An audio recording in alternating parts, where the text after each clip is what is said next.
Yo, yo, yo, yo. Pyramid plot from the bottom to the peak. Ash weaving lies, truth ain't weak.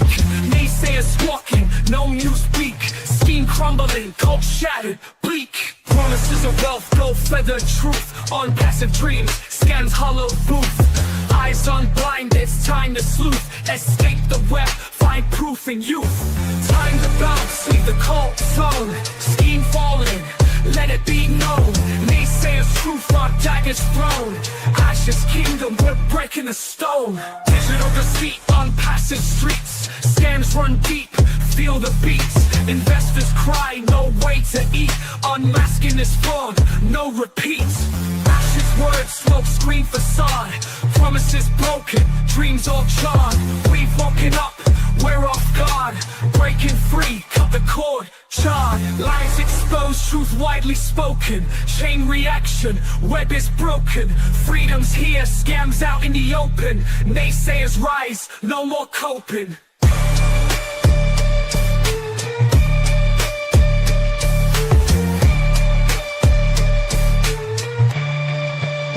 Yeah.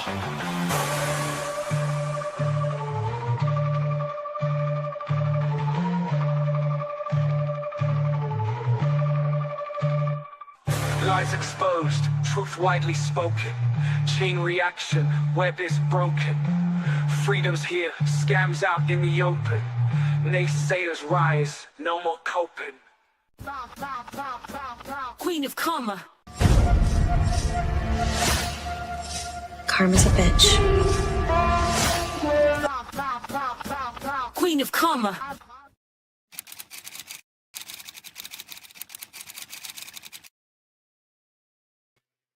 Hello, everyone. I hope that the sound is fixed. Please do let me know. But either way, we're just going to go ahead because I can't do this to you again. And I do really want to stream today. But hello, welcome. Happy FriYAY to my sayers of nay. Hopefully it's all fixed now. We've gone through quite the ordeal today. I went live and it was allegedly very well, not allegedly. I didn't know because I do a test before I go live with my Audacity program where, you know, I just check my mic on it quickly and then I go live. But I have been having some issues with my browsers and my audio for some reason, as I've spoken about in the past, and I've had some issues with that. I don't know why. It's just a couple of the browsers for some reason they don't want to like pick it up. I don't know what it is. But Chrome's always worked for me. So I've been using Chrome to do my streams for a while now and haven't really had any problems until recently again. And had some problems today, of course, unfortunately. But I updated all of my drivers and I updated my computer the first time and I restarted and I like had unplugged everything and replugged everything back in and like done all that great stuff that you do in the device manager and in the drivers and all that. And it worked when I did the test stream with Joe. I was joking when I said blame Joe. I don't ever take anyone's word for it. So I was like, Joe, tell me if it sounds good. And then after this, I'm going to also go listen to it because I don't know what the issue is. Maybe I can figure it out if I hear it more. I don't know. And it did sound fine. So I thought it was fixed. And then I went live again and you guys were like, no, Queen, it's not fixed. So hopefully it is better now because then I checked on my Chrome and it needed to be updated as well. So I was like, well, maybe that was the problem. And it turns out that it is because you guys are saying that I sound fine now. So I'm glad that we figured that out. Now everything is updated. Everything is updated now. I thought that my Chrome was set to automatically update, but apparently it wasn't. So I don't know. But thank you for bearing with me while we figured that out. So yes, more me without all the pesky buzz, Chris. Yes. Third time's the charm. Apparently. I thank you for letting me know. Please don't do what they do to like Chris and Marty and and Red, where Red will like go live for like 7 minutes talking and no one will say anything to him about how they can't hear him. And I'm like, don't do that to me, please. Let me know right away. Hello, Jelly Snack. Good to see all of you. Rue says, I refuse to listen without the buzz. All right, I am glad. Good to see you too, Violet. I've never sounded better. I sound taller. Well, I don't want to be too much taller. Like, I'm already, like, above 5'9". No one can stop my 47th month post. Congratulations, Joe, for being a member for 47 months. You rock. In it to scam it, Albs, as always. Great Odio. Well, I'm glad. I'm glad it's working. I blame Albs because we never received the first comment blessing in that first one. Yeah. Albs didn't come in and say in it to scam it right away, so it was all his fault. We'll blame it on Albs. We'll blame it all on Albs then. Hello, Salami. Good to see you. Fire, fire, fire, fire, fire. Every time now that someone says fire, by the way, like no matter where I am, that's what I think of. Is I think of that Muhammad Kamal video where he's like pointing his camera at the Burj, remember? And he's giving us that tour. We watched it not that long ago. He's giving us a tour and going, look, this is the Burj. And then he goes, we're going to go fire, fire, fire, fire. I got there late, but I said in it to scam it. It didn't fix anything. Apparently not. Apparently words don't fix things. Who knew? Who knew? Someone should let Chris Johnson know. But yes, we are going to be having quite the FriYAY now that everything's going well. Thank God for that. We have our usual meme review. We have a few other funny things that I want to get through today. We are going to be hearing a little bit from Tanya. Has been behaving more than usual lately. We're going to see who's kissing Ash this week. We're going to be saying WTF, and I got a couple other fun things up our sleeve. So I hope that we have a fun stream today. It's been a while. I've been sick. I have another respiratory virus. I am having an awful time. I was having an awful time breathing, talking. Every time that I tried to do anything, I was just hacking up my lungs. It was an awful time. I could not stream for several days or really get much recording done because I was very, very ill. And the weather here has been insane. Okay? Yesterday was a snow day. All right? So Wednesday night, we had a decent day Wednesday, you know, normal day for Canada, beginning of April. You know, it's chilly. There's snow on the ground a little bit, but not too much. You know, it's starting to melt. We're heading into the spring, you know.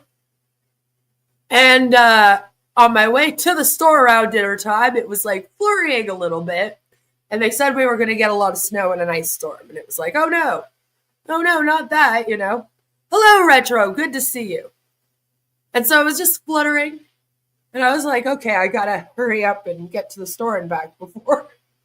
I don't have a license. I've never had a license. I'm too disabled to have a license or drive. So I've never had a license. So I do all of this by foot. Luckily, though, we live close to the store, so I run there. And then on the way back, by the time I'm on my way back, it's like really starting to come down.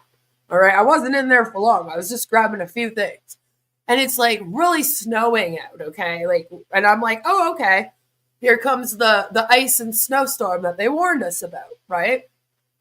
So, you know, get home, everything's fine. And sure enough, Wednesday into Thursday, there is quite a lot of ice and snow that we get.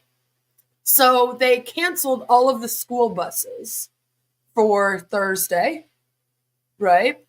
So I don't send my daughter because although we walk to school, I'm still kind of like, you know, if it's too bad outside for the buses to drive the kids to school, then it's also too bad outside for my family to walk, you know? Like, so keep the little one home, which is fine. You know, it happens. Snow days. That's what we're pretty used to them here in Canada. We have, you know, usually a handful of them in a year. This year, though, not as many because we've been having this really weird weather where it's like almost summertime. Gets up to 15 degrees, which brings me to yesterday when all of the school buses are canceled and it snows into the morning. All right. And then by the afternoon, it is plus 15 degrees out. All the snow is gone. And it's like, it feels like summer outside. And I am just like, wow, what the fuck was that, Canada? Just wow. It was just a little bit of whiplash. And that's how this winter has been going. So I have had an awful time because that kind of weather really does get to me. The hot to cold. And we've had it like no other year this year. So I have been sick several times after only getting COVID and really not even getting a flu for like a decade. So, I mean, I guess it caught up to me, you could say. Well, go and have fun with your retro TGIF podcast. Thank you, Violet. I am starting to feel better, which is why I am live today. Because I was finally able to breathe and speak without breaking out into a coughing spell. So I already have issues with a lot of my breathing and whatnot. And so it's always like fucking worse for me when I get something like that, The polar bears came out to get Tim Hortons coffee. Yes, right? Hello, Antonio. I hope that you're having a great Friday. I'm doing fine. I'm doing better anyway. It was 20 degrees Celsius there. Yeah, we didn't get it up that high. It got to about 17 around like 5 o'clock because here 5 o'clock is the hottest time of day. But still, it was like, how did we just go from like minus 10 and snow and ice to this? Like, and I just kind of sat there like, no wonder why I have been sick nonstop, like, I don't even have to question it. I know why. It's the weather this time. Yes, Sam, we're back. We're back. And I'm going to stop rambling now, but, it's been a little while, and I wanted to let you know I wasn't just sitting back here either. I am working on a lot of videos behind the scenes. I got a lot of stuff coming. And I am taking this time that ONPASSIVE is kind of, not a lot's going on, to catch up on some videos that I'll tell you right now, I have about 40 scripts written on my computer. I have done the audio for about half of them. I've put together most of the video for a good handful of them. And I'm just kind of playing catch up right now. So don't worry, there's lots of stuff coming. It may be a little bit, touch and go right now, but no matter what, I am still working on something. Even if I'm sick, I have to do something every day. Otherwise, I feel like I'm being lazy or something. It's just who I am.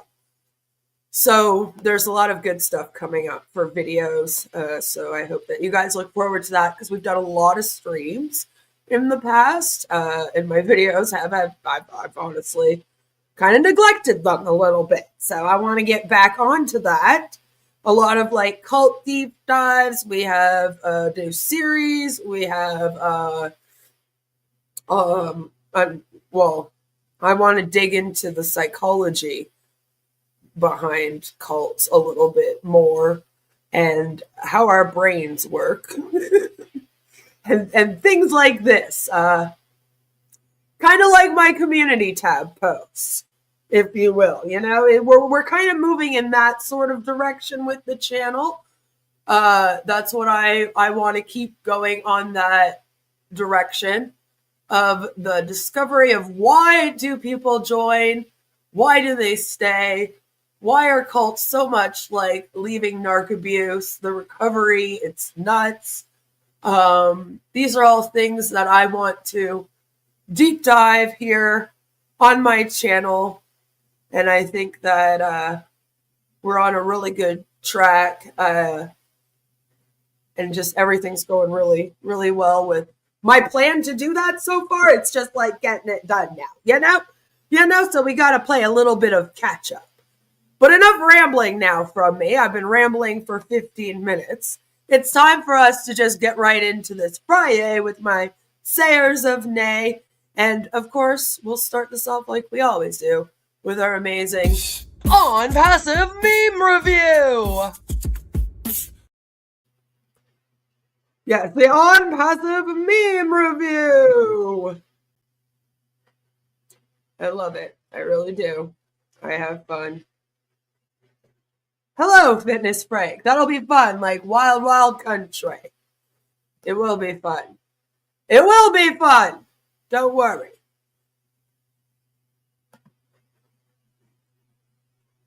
This is the ONPASSIVE product portfolio from 2021.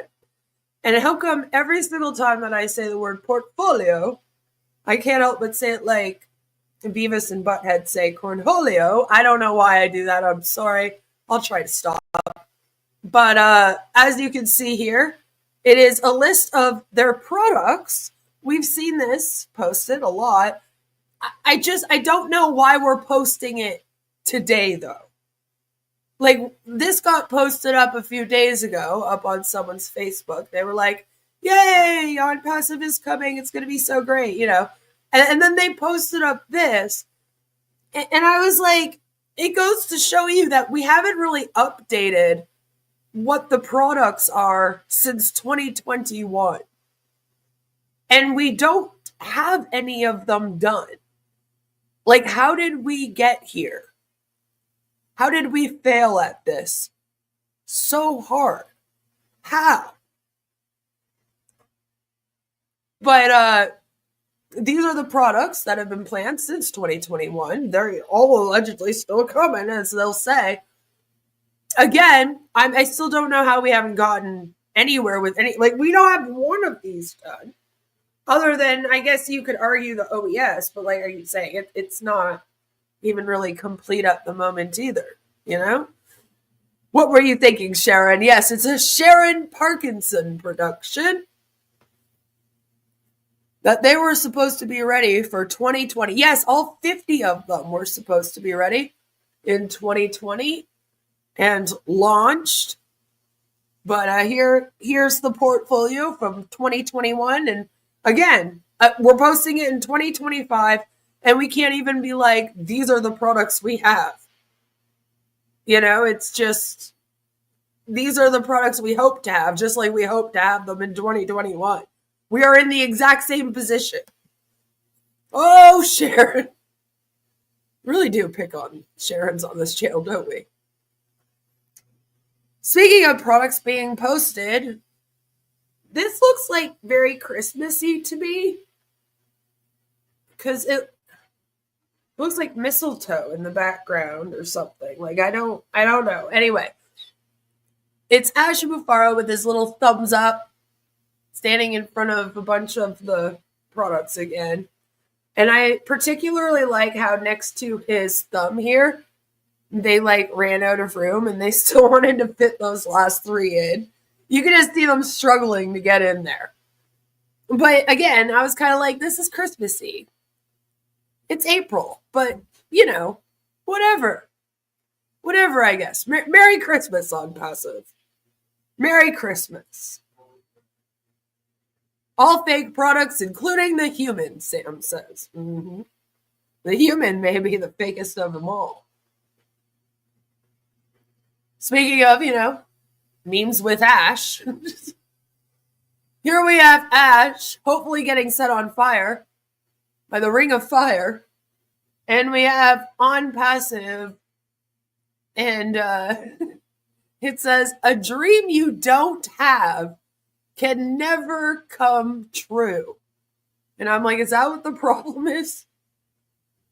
Hello, Mark. Good to see you. Each of these products is $1 billion business. I'm not joking. Ask Marty.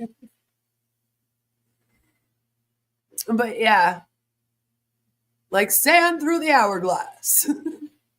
So are the days that we wait for ONPASSIVE to launch.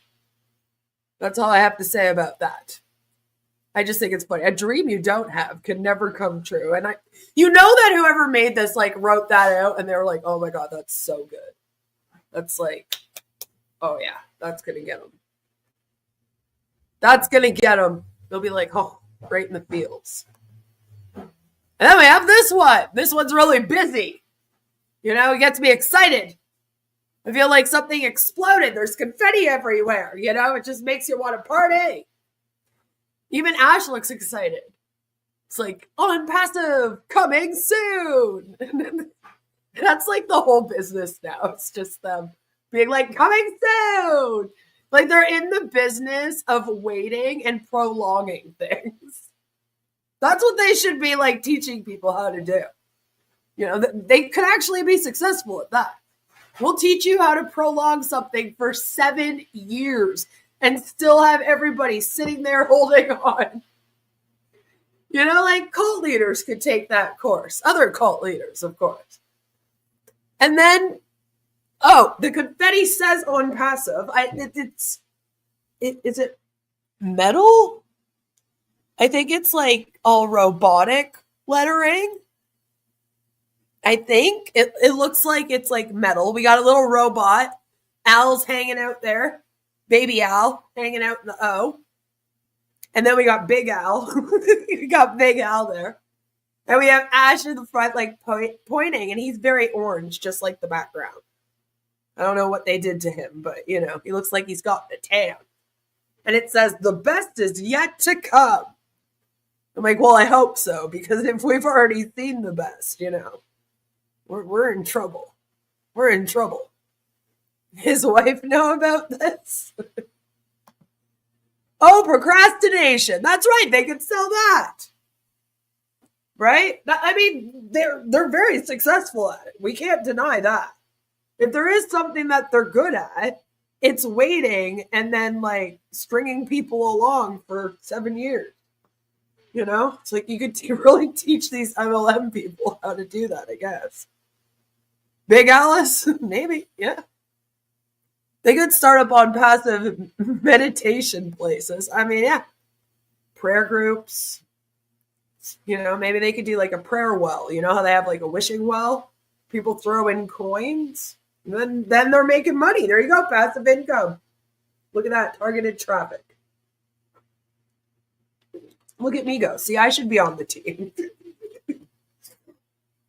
You know, maybe if he had like some kind of consultant that actually knew business, though, this could have gone different. Not me. I'm not saying I'm the one.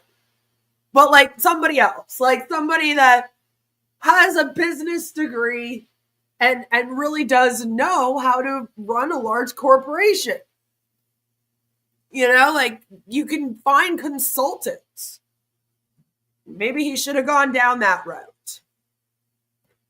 But I do particularly like how excited he looks. You can't say that he doesn't look like Bert or Ernie in this. He's even orange.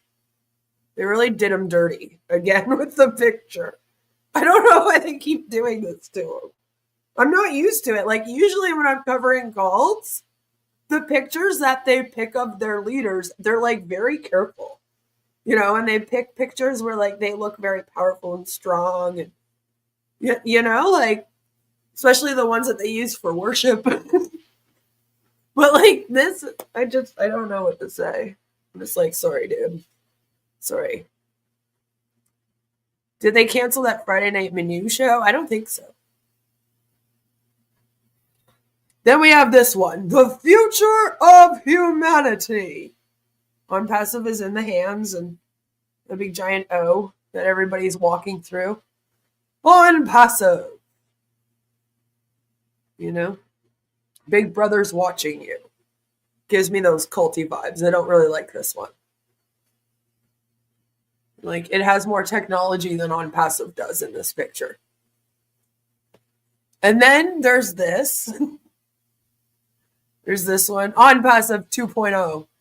Mr. Ash lived a life for others whose life is worthwhile. Very orange again. Very orange. It's the Stargate. That's right. I like this golden apple. Maybe they should get some golden apples. Then they could pretend that, they got rich and they have a golden apple. Mr. Gouda, that's right. That's right. We got the prayer hands. I'm not really sure what's behind the hands. And I'm not going to tell you how long I sat here when I was making this slideshow, looking at this, going, what is that supposed to be? I'm guessing a field. It all just kind of looks like a field to me, with like a pink sky in the background. Like I'm not really sure. But then it looks like that picture's sideways behind his face.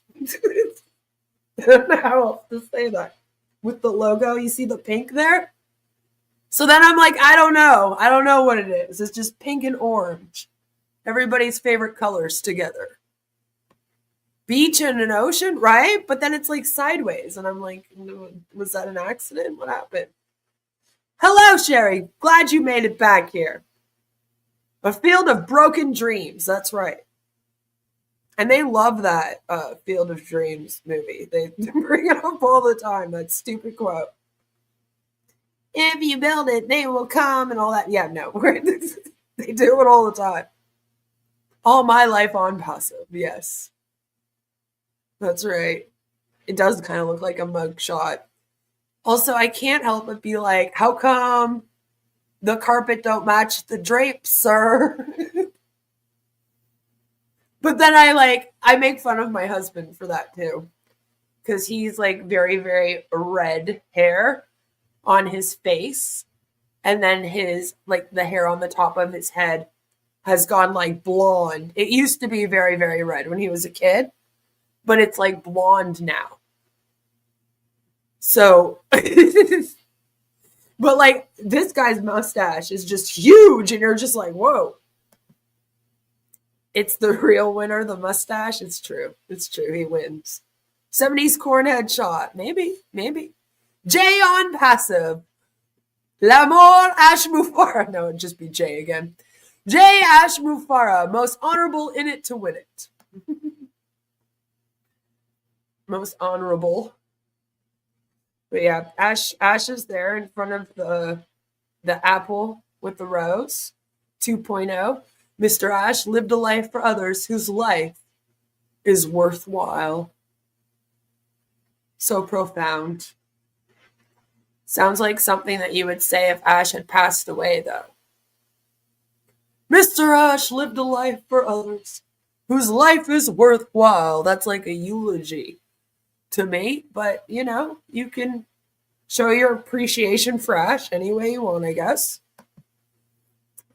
Just a little. Maybe that's what we're looking at. We're looking at a gravesite. I don't know. But as you can see, this is our favorite picture of Ash with the wonky fingers. Do you guys remember the wonky fingers? We haven't seen this one in a little bit. I love it when like the old ones come and make an appearance again. And I'm like, oh yeah, that picture. That's right. I remember when they were posting that up all the time and we were like, what the fuck happened here? So yeah, it's Ash with the wonky fingers, and he also has wonky hair in this one because that's quite the Elvis hair, That there, the wonky fingers, and the Elvis hair. He's got it. That's right. Oh. Then we have this one from one of ours. A naysayer posted this. Ash smiling, this is a very used picture of him. There was a time where this was like the only picture that they used of Ash just like over and over again. And then they cropped this head off and they were like putting it on all these other bodies. It was great. So it's this picture of Ash where he's in his little blue shirt here with his thumbs up, like we saw earlier with his thumbs up. That's where they got it from. And it says, the courts has found ONPASSIVE to be a fraudulent scam. And for those that don't know, there is kind of an update with the court case, but not really. It's not really an update. What's going on is they've put a stay on the case, and they are giving Ash some time to accept the settlement that they brought forth in the amended litigation. So if you watch my live stream where I covered the amended one, when they amended the complaint, they had offered Ash a settlement agreement, which included the director's bar, amongst other things, of course. And they are saying that he has some extra time right now to sort of accept it, you know? I don't think he's going to accept it. So in that case, everything just kind of continues on. Worst case scenario, they might have to move court dates back again. In my opinion, I'm not a lawyer, but that's what it appears to be. But otherwise, everything kind of just goes as it's planned to go. He didn't accept it before. I feel like if he was going to accept the settlement, he would have done it by now. And I don't think he's going to agree to the terms like we've talked about exhaustively in the past. So that's what's kind of going on with it right now. But the courts has found ONPASSIVE to be a fraudulent scam. Soon. Coming soon. That's coming soon, just like ONPASSIVE. It is not over yet. Ash offered a settlement. The SEC has 45 to 60 days to decide if Ash offered enough to stop the case. Yeah, I don't think anything's going to be happening with that. Like, nothing's going to happen with that because Ash, they put forth their settlement where it was like, we will settle with you if you agree to these things. And then he was like, actually, I want to do this. And they're like, okay. You know, like, I don't really think much will happen with it. I don't think the SEC is going to agree, and we're not aware of what Ash has offered them yet. It hasn't been made publicly available yet, so until we get all those details, I don't really want to like go too much into it. But basically right now, it's at a stay for 60 days, which means that everything's just kind of on a stopping for 60 days to wait to see if a settlement is reached. And then based on that, you know, it'll either go ahead as planned or else they reached a settlement. And then if they reach the settlement, then of course, you know, then the settlement will be, that's what will happen. And then, you know, hopefully, because like he's going to have to agree to pay back the money or to the director's bar or to like one of the things.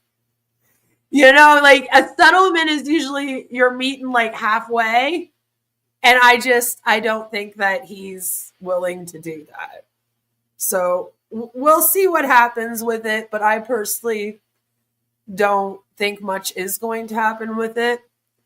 But of course, if new information becomes available, I will let you know. I will let you know. And I mean, we can get into it once it all becomes public and everything. ONPASSIVE is legal and blessed by the Most High Yeshua. Xenu. Xenu. Anyway, soon the courts will find ONPASSIVE to be a fraudulent scam. And again, with the Elvis hair. ONPASSIVE, our final destination, with an airplane. ONPASSIVE Airlines. An airplane, ONPASSIVE Airlines. And I'm kind of like, oh, is ONPASSIVE your final destination because the plane crashed? Because that's what would happen. don't get on Passive Airlines. All right. It's okay to take the train at the Dubai Metro station that's named after ONPASSIVE Metro station, but don't ever get on the ONPASSIVE plane. Right? The plane's never landing. That's exactly it. That's exactly it. Rip to anyone that got on that plane. Let me tell you. That's why I believe it's the final destination. Little seedy to post that with a plane, you know, but whatever. I'm here for it, I guess. Chris Johnson decided that this year for April Fools, there would be no fun. Chris Johnson and Marty DeGarmo sucked the fun out of April Fools. All right. And it's because of those pesky Indian O founders spreading misinformation. Because of that, they felt like they could not joke with people this year on April Fool's Day. So they announced that they would not be doing any April Fool's Day jokes. Like they announced it. And I sat there for quite a while afterwards. And then I even asked a couple people in the Discord, like, do you remember them doing a lot of April Fool's Day jokes? Because I couldn't think of one time. And I was like, they celebrate April Fool's Day out on Passive? Okay. But what do you notice? What do you notice about this picture? So we have Chris Johnson posting, no jokes this year. And then we have a thumbnail of April Fool's Day, right? And it says, watch out for these guys. Happy April Fools with 2 L's Day. Yep. Fools with 2 L's. Very good. Very good. Good job, guys. That was intelligent. Proofreading isn't necessary for ONPASSIVE. The funny thing is, if they did have like a Grammarly type product, they could use Marty DeGarmo as an example. They could be like, look, Marty doesn't know how to spell shit. He uses edit. I don't know what they call it. They probably call it something like that. So like they use edit, and now Marty makes sense, and he doesn't spell fools with 2 L's, because I mean that's just irony at its finest, isn't it? Isn't it? That's what we love these guys for. You know, no jokes this year. Are you sure about that? Please tell me you're joking. The best part is that down in the bottom left corner, there's even a little thing that says April Fool's Day. Like, you had something that you could have referenced, yet we still did it wrong. Anyway, April 1st, right at 5:30 a.m. Chris was wasting no time. Like, he was like, I gotta tell him real early too. We are not having any fun this year for April Fool's Day. All right? What day isn't an April Fool's Day for these guys? Good question. Asking all the good questions here today. I heard ONPASSIVE is canceling Christmas too. Probably. He should not have a choice for a settlement. He should be ordered to pay back the money. See, and that's the thing, is that when they offered their settlement, they kind of said, okay, there's this, and this that we want. So in order for Ash to accept and counter it in any way, he would have to agree to at least a few of those things. There are some things that the SEC might not budge on, and I feel like paying back the $108 million might be one of them. So if he in his settlement was like, I'm willing to pay back that money, and I'll go along with the director's bar, or I'll shut down ONPASSIVE, or whatever, out of the many things they asked, then they'll accept it. But I don't think that they're going to accept his counter. I'm a little worried about it because I'm like, it can't be that great. If you saw how he and his lawyer argued the case and tried to have it dropped, then maybe you would understand why I'm not too confident that Ash's settlement is something that they're going to agree to. You know?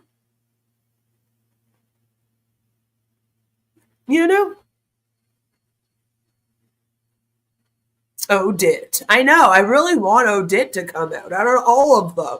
That's like the one I'm really rooting for, you know?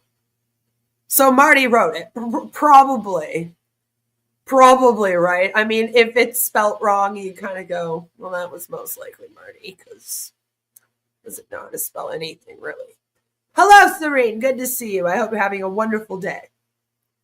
The whole year is the joke. It is. It is. It really is. Yeah, how about oh didn't? Oh didn't. Then we also have this one. Watch our live below. Message from Ash. The message from Ash is that there's going to be a message from Ash in the OES. I just saved you some time. And it says, info from Mr. Ash Mufara. And Chris is yelling at us, watch our live below, message from Ash, you know? But I really like this comment. Has this company already been tried for suspected pyramid schemes? Not yet. Not yet, it's coming. They have been accused of running a pyramid scheme, though. That they have.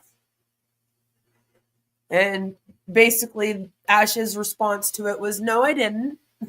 So, no, I didn't. And I deserved the $108 million for myself. I worked real hard. That's what he said. So, you know, the answer is yes. Yes, it is a pyramid scheme. It is suspected of being one and being tried for allegedly being one. You could say. You could say that. Then there's this amazing post here. Tanya didn't see that comment? Guess not. We caught it before she did. In the ONPASSIVE group. Hashtag ONPASSIVE. Unlike conventional business models that prioritize profit over people, ONPASSIVE follows human-centric approach. You heard it here. Human-centric. Stop slandering our holy leader. His current lawyer, who handled the Jeffrey Morlock deposition, is about as stupid as they come. Exactly. It's like, I'm not confident. I'm not confident in Ash's ability to do anything, and I'm also not confident in his legal team's ability to do things based on my coverage of this case in the past, which you can go and check out if you're like, what the hell are you talking about? There's just a lot of things that have gone on with it that just leads me to believe that it's probably a big nothing burger, and the SEC is going to be like, no, thank you. And then everything's just hopefully going to go back to normal. Like I said, worst case scenario, it might push it back, but I'm hoping that they still don't have to. And no, there is still no message in the back office. They said it would be within a week, and it's been over a week now. Still no message. So we're still waiting for their human-centric approach of caring about people over profit. So, you know, they let people know what's going on and don't just think of their profits, future profits, I should say. Then this was posted as in the O Founders family. We are preparing to launch the biggest business ever with the most revolutionary impact, including the past and present and possibly the future. Sorry. It's so confident at the start. And then by that end of the sentence, it's like, and maybe in future. It's possible. We hope so. It just makes me laugh. It's hard to define how we should feel about that. Allegedly a quote from Ash Mufara. Then they're like CEO on Passive, and it makes me laugh because like his title in the company is larger than his name. And they could be like the other way around. Anyway, formatting, of course, is crazy. You got 2 different fonts going on, which I guess that's not too bad, but you know, quite the message. And possibly the future. The most revolutionary impact, including the past and present, and possibly the future. It's like, well, if we're going by the past and present, then you're not a lot now, are you? And the current lawyer presents him at trial. He'll get the electric chair in a civil case. Multiple unicorns! It's hard to define how we should feel about that. I'm like, I don't ever remember him saying, but okay. I'm sure he did say this. Then good old Kevin Rutledge says, the average online transaction is under 60 seconds. Buckle up. And I'm like, all right, Kevin, I'm buckled up. Fasten your seatbelts, everybody. I don't know what that has to do with anything. Like, thank you for the info. I'm buckled up. I'm geared up, ready to go. I think Ash left us waiting in the car, though. And, of course, a message from our CEO, sir. Stay close to your OES this week. This was posted several days ago. Everyone stay close to the OES.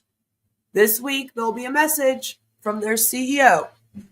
Again, the message that Marty and Chris had to give you was that there would be a message in the back office anytime this week. I was like, really? We needed that? You know? Tomorrow is not promised, especially in ONPASSIVE. That's right. 60 seconds, he's still using dial-up. That's right. Joe, make that Amazon order. This is your reminder. You're welcome. I have whiplash from my last online transaction. Oh no, Jelly. I'm so sorry to hear. I'll get Chris Johnson to pray for you. I'll put you on the list. We'll get him to pray for you tomorrow. All right? Don't worry. You'll be saved soon. This one was posted in ONPASSIVE Founders. And it says, hello, hashtag Mr. Ash Mufara. I want my money returned back. That's right. That's right. It has begun. Also, 3 years of pending withdrawals is a scam. Hashtag Mr. Ash Mufara. You should return back our money. Unfortunately, there is no refund policy, and Ash has announced that he would not be giving people a refund. So your best bet is to hope that the SEC wins their case. And then Ash is ordered to pay back the $108 million that he took from all of you. This is why it was important to not vote Trump. Now, we had a lot of things going on in the Future of Internet group most recently. And they're like freaking out over the posts, the misinformation being spread about ONPASSIVE, which always comes from them. Like, I'm always like, why does Marty and Chris get to spread all the misinformation? And then they can get mad at everybody else when they do it. So the posts are, we have in ONPASSIVE Nation from Sergio. I just saw someone posting a big lie about ONPASSIVE. If I didn't hear Ash say it, or I didn't see it in my OES back office, it's not true. So stop wasting your time posting nonsense. And all I have to say to that, Sergio, is you first. You know what? If you guys all stop promoting this nonsense scam, all around the internet, no one will feel the need to speak out and warn people about it. It's amazing how that works. Try that. Julie also posted and said, sharing incorrect updates is as guilty as the person who posted. Please protect our dreams. Together we win. Fire, fire. Fire, fire, fire, fire, fire, fire, fire. So, they're just, don't share incorrect updates. It's all ONPASSIVE people that are doing that and have always been. Everything we speak about ONPASSIVE over here is the truth. So, ain't us. But they might be talking about us a little bit because to them, we're spreading misinformation, right? Because Ash didn't say it. It wasn't in the back office. And I'm like, but he's not telling you guys anything. And he's literally dangling it in front of you and using it against you every time he goes live. I have this big secret. Don't you want to hold on and stay in the scam to find out what it is? It's all a part of the FOMO now. So it's, it's like, just tell these fucking people what's going on, damn it. Stop stringing them along, So, together you'll lose. Fire, fire, fire, fire, fire. And Julie, I don't know what this is, Julie. I don't know. Julie's going gangsta with it lately, She's going gangsta. This is Julie, gangsta Julie. All is well. Everything is working out for our highest good. And out of this situation, only good will come, and we are safe. Julie win. Woo woo. She got her sideways hat on. Looks like a disco ball. Julie's stuck in the 80s. It's okay. We'll try to get her back up here to the 2025, but she's stuck in the 80s. It's sad that Julie still thinks ONPASSIVE is going to happen. It is. It is. There will be people that will hold on until the bitter, bitter end. Oh, cult. And that's why. What planet is Kevin on? What planet is any of these people on? It must be on the flat earth. So Julie here. It's kind of a good look. It's growing on me a little bit. I kind of like gangsta Julie. All right. I'm kind of a sucker for people that like to pretend that they're gangster. If you know me, you know that. I like to make fun of them is what I mean. It's great fun for me. So Julie here, gangsta Julie. This right here, and if we cut this part out, we take out the quote, it kind of looks like an album cover, if you will. Looks like an album cover, doesn't it? So I thought that we would play a little game. Just play a little game together.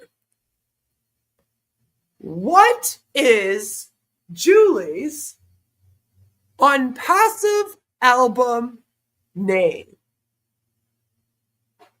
If you were the production dude, the music producer, is that who it is? I don't know. I've never actually wanted to do music. I do it as a joke, and then people take it seriously. It's not my fault. But if you were the music producer, all right, Julie was about to come up into your booth, lay down tracks. She's about to do an album. What do you think Julie should call it? What would the ONPASSIVE album be called?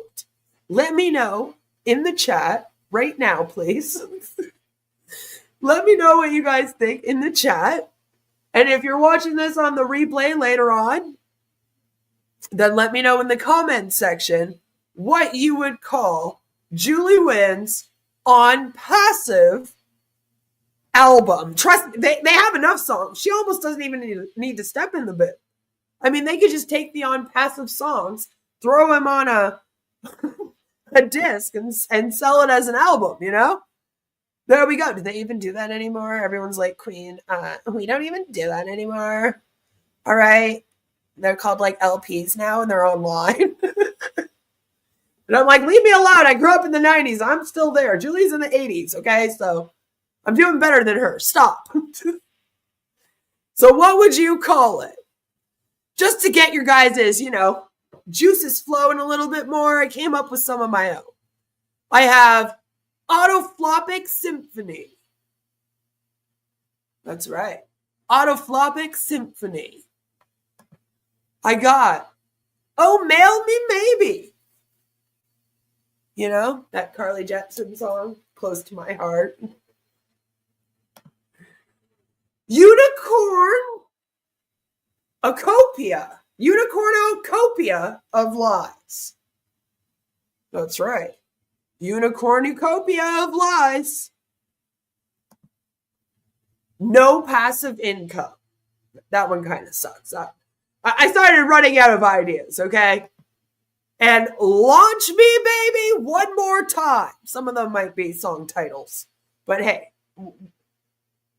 it works for the album too. What do you guys? What say you? Serene says AI tricks. I like it. I like it. It would be self-titled. It would just be Julie Wynn. Probably, actually. In it to win it, but spelt like her last name. I like it. I like it. Joe says, just wait, it's coming. That works too. Catmo. Catmo. And Violet says, Julie Mo. Is it NGU? Any rapper song that I have no clue. Ready to Launch. That's a good one. Julie Mo. I do like Julie Mo, though.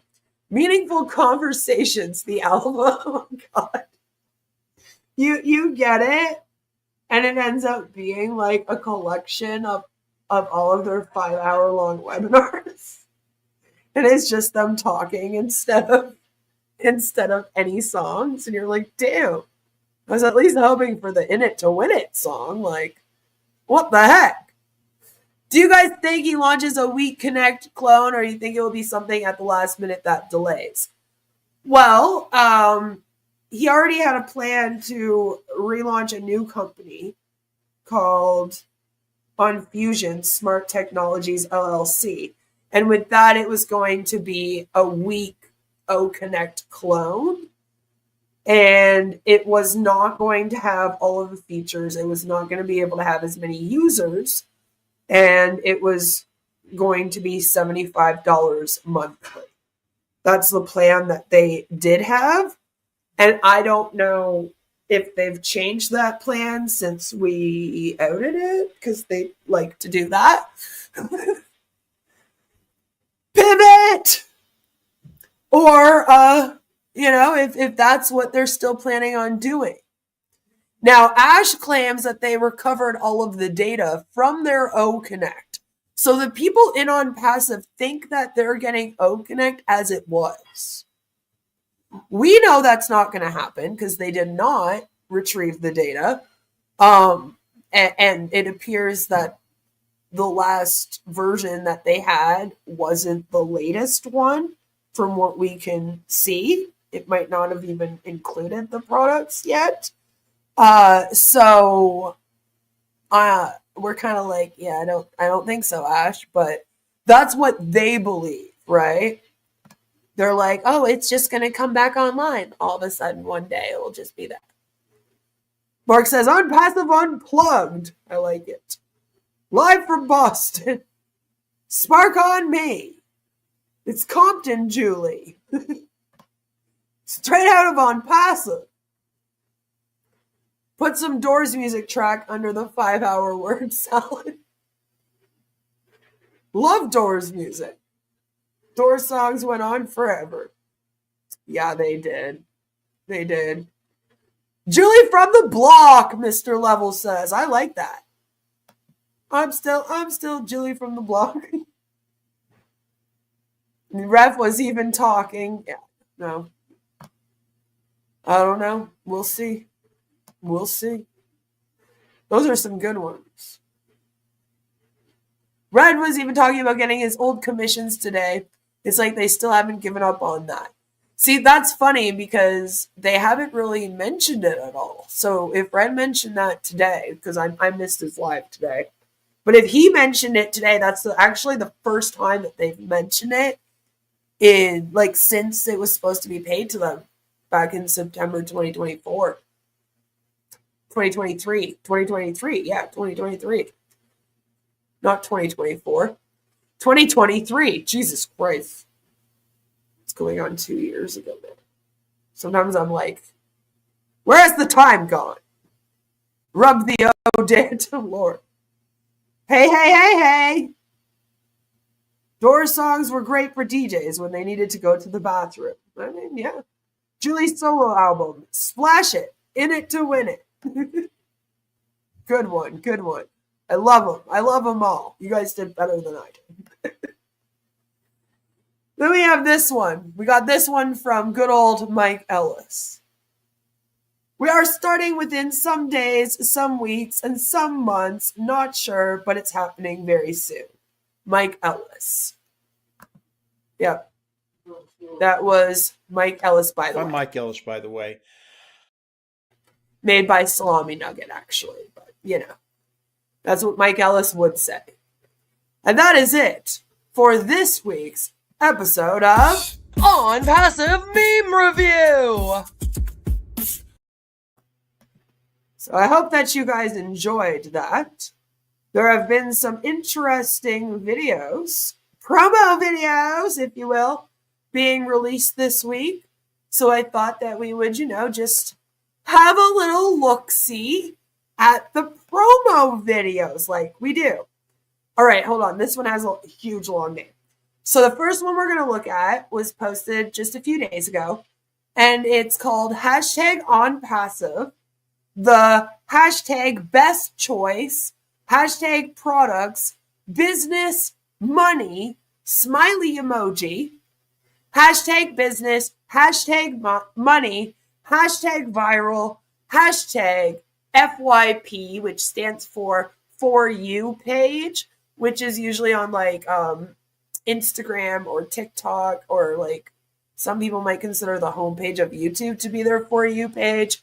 It's basically like the page that pops up when you log into whatever app, and the recommendeds show up there. So they're trying to get into the recommendeds with it. And it's quite interesting, the imagery that they chose. Woo! The long wait is over. Hey, Ali! Let everyone get ready. What? I love this song, Ali. What do you mean it's boring? We are taking over. Woo! It's time to make a change. We are coming. Woohoo! Ready to win it. Unpassive. Stop preying on families. Unpassive. In it to win it. We are coming. After your family. Ready to win it. Unpassive. Sign up the baby. Oh yeah. In it to win it. No, seriously, they want you to. We are coming. We have a problem. Ready to win it. Why are they all children? Unpassive. Leave the kids Oh, alone, yeah. damn it! In it to win it. Ready to win it. Ready to win it. In it to win it. Like, who are these people? In it to win it. Ready to win it. I don't know. Ready to win it. In it to win it. In it They look like they're having fun, so we know that they can't be in on passive, right? to win it. Unpassive. Oh yeah. Now, is it edited? Because I feel like it's edited a little bit from the usual song. It almost sounds like they tweaked the song to be like higher. So it sounds even more like in it to win it. Like it sounds worse almost in this version. In it to win it. Unpassive. Unpassive. And that's the promo from the sloveniashop.si, which I don't know if that link would work anymore. Hope you didn't use trim for that. It's a collage of families. Like the imagery of it, again, technology company? Is that what this says? No. It's a bunch of models. And then the logo, of course. And then like families. Lots of children. Which if you don't know, on Passive, especially Dr. Benny, like to say, please sign up unborn children, sign up kids.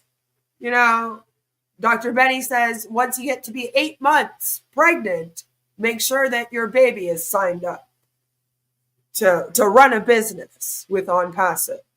So it's a little bit worrisome when you know this and then you see their promotional material, apart from being kind of like sexy couples, is children. Children. Like these two should not be signing up for ONPASSIVE. It's just a little weird if you ask me. But that is one of their latest promos. I'm not that familiar with this channel, but maybe we'll be seeing more from them soon because, you know, that one was a little bit sussy. I was like, well, you're obviously trying to promote ONPASSIVE to families. You're going to make that more obvious. I hate that shit. All right. I was preyed on as a new mom. And I don't like it. I don't like it. The nephew's unborn baby present? Maybe. Maybe. The next one I'm going to show you came from Julie. We're going to pick on Julie again a little bit. And this one is called #OnPassive Digital Privacy, What You Can't Afford to Ignore. Yo, privacy is like your underwear. Don't let everyone see it. Just like you wouldn't walk around showing your underwear to everyone, you shouldn't let everyone see your personal information online. I love it. We're having to do it again. It starts off, goes, yo. And I'm like, well, she's really leaning into that. Yo, privacy is like your underwear. Don't let everyone see it. Just like you wouldn't walk around showing your underwear to everyone, you shouldn't That's a Dark Ninja. He wears them on his face. let everyone see your personal information online.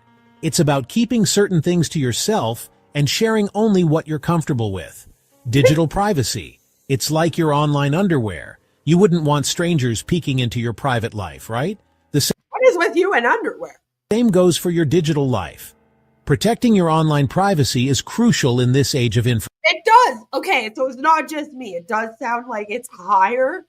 Because I was like, this sounds off. Like, this isn't the normal way that this song sounds. What did they do to it?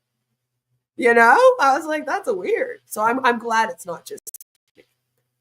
I am partially deaf, so I often have to ask other people for sound things. Because I'm like, I can't hear it. That's why I'm always like, how's my sound, guys? That's why I come out here. I have sound issues like 4 times. Online underwear. Yes, your privacy is your online underwear. Exactly. They're great at analogies here. You don't want everyone seeing it, right? Imagine the shock of realizing I mean, like some people do. that your personal data is out there for anyone to see. It's a nightmare scenario that can be avoided with the right precautions. It's about controlling your personal information online. Again, I just want to remind you that ONPASSIVE OES does not even have two-factor authentication. So whenever they're like, protect your privacy online, I'm like, are you doing that? Are you protecting people? They had cookies on their website. There was no warning, which is illegal. You know, it's just saying, they didn't have a firewall for a big part. The old ONPASSIVE OES and email used to get hacked all the time, constantly. So it's just funny coming from them, you know? You have the power to decide what you share and with whom. Unless you're in ONPASSIVE, then you're sharing everything with everyone. Because you also have to sign in ONPASSIVE with your real first and last name. Chris and Marty tell you to go on YouTube using your actual first and last name, or you won't even be able to take part in their live streams in ONPASSIVE then, right? Because I mean, like, all they're doing right now is live streaming. That is one of the most dangerous things that you could tell somebody to do, in my opinion. As somebody that has been dogpiled and gay-opped to fuck out here, where I have had CAS and cops at my house too many times just for being a streamer on YouTube. All right? That was my crime. Like, you do not come on here in your first and last name. I would advise against that to anyone. All right? Because people will weaponize it against you. Especially people that really want to stick up the cults. They, like, really, really want to do that to you. So you have to be careful out here. Do not tell people to do that. But it's like, they tell people to do that, and then they go, by the way, we're the ones that care about your personal information. And I'm like, no. No, you don't. You don't. Or else you wouldn't tell people that, damn it. Whether it's your social media posts, your browsing history, or your online purchases, you can manage your digital footprint. What you share and who Jelly stack, jelly. Everybody got it all wrong. It was like Jelly Roll. I'm like, no, that's the rapper. you share it with is your call. You wouldn't hand out your home address to just anyone, so why treat your online information any differently? Be selective and cautious. Those of us that grew up in, like, before the 90s are like, well, they used to put our home addresses in the damn phone book. Think of it like your online crib. Your digital space is your sanctuary, and you get to decide who enters. Just like you wouldn't let a stranger into your home, don't let unknown entities into your digital life. You get to decide who walks in. By setting up strong privacy settings, you control access to your personal information. It's about creating a safe and secure environment for yourself online.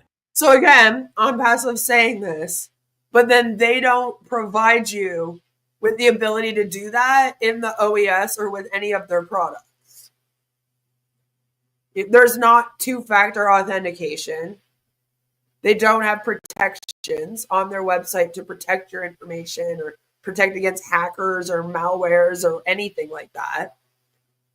And then they're like, yeah, we'll protect you now. It's real important to protect you. But here's the thing. In the digital age, your data is everywhere. So then why are you not giving me the tools if I sign up with this thing, okay, to be able to protect myself better in ONPASSIVE? Again, why are you not doing that? So don't dox yourself. Don't do that. These people are broke and can't do shit. Apparently not. Every action you take online leaves a trace. From your social media interactions to your online shopping habits, it's all out there. Every click. They're like, we know because we sell your personal information. Every like, every purchase. It's all tracked. Yeah. Companies and advertisers are constantly collecting data to build profiles on you. It's a reality of the digital world we live in. And that's why digital privacy matters. It's about protecting yourself from potential threats and maintaining control over your personal information. And the first way that you can do that is do not sign up for this thing.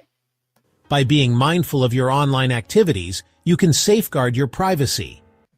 Being a part of a scam and promoting that online is probably also not a good way to ensure that you stay safe online. All right.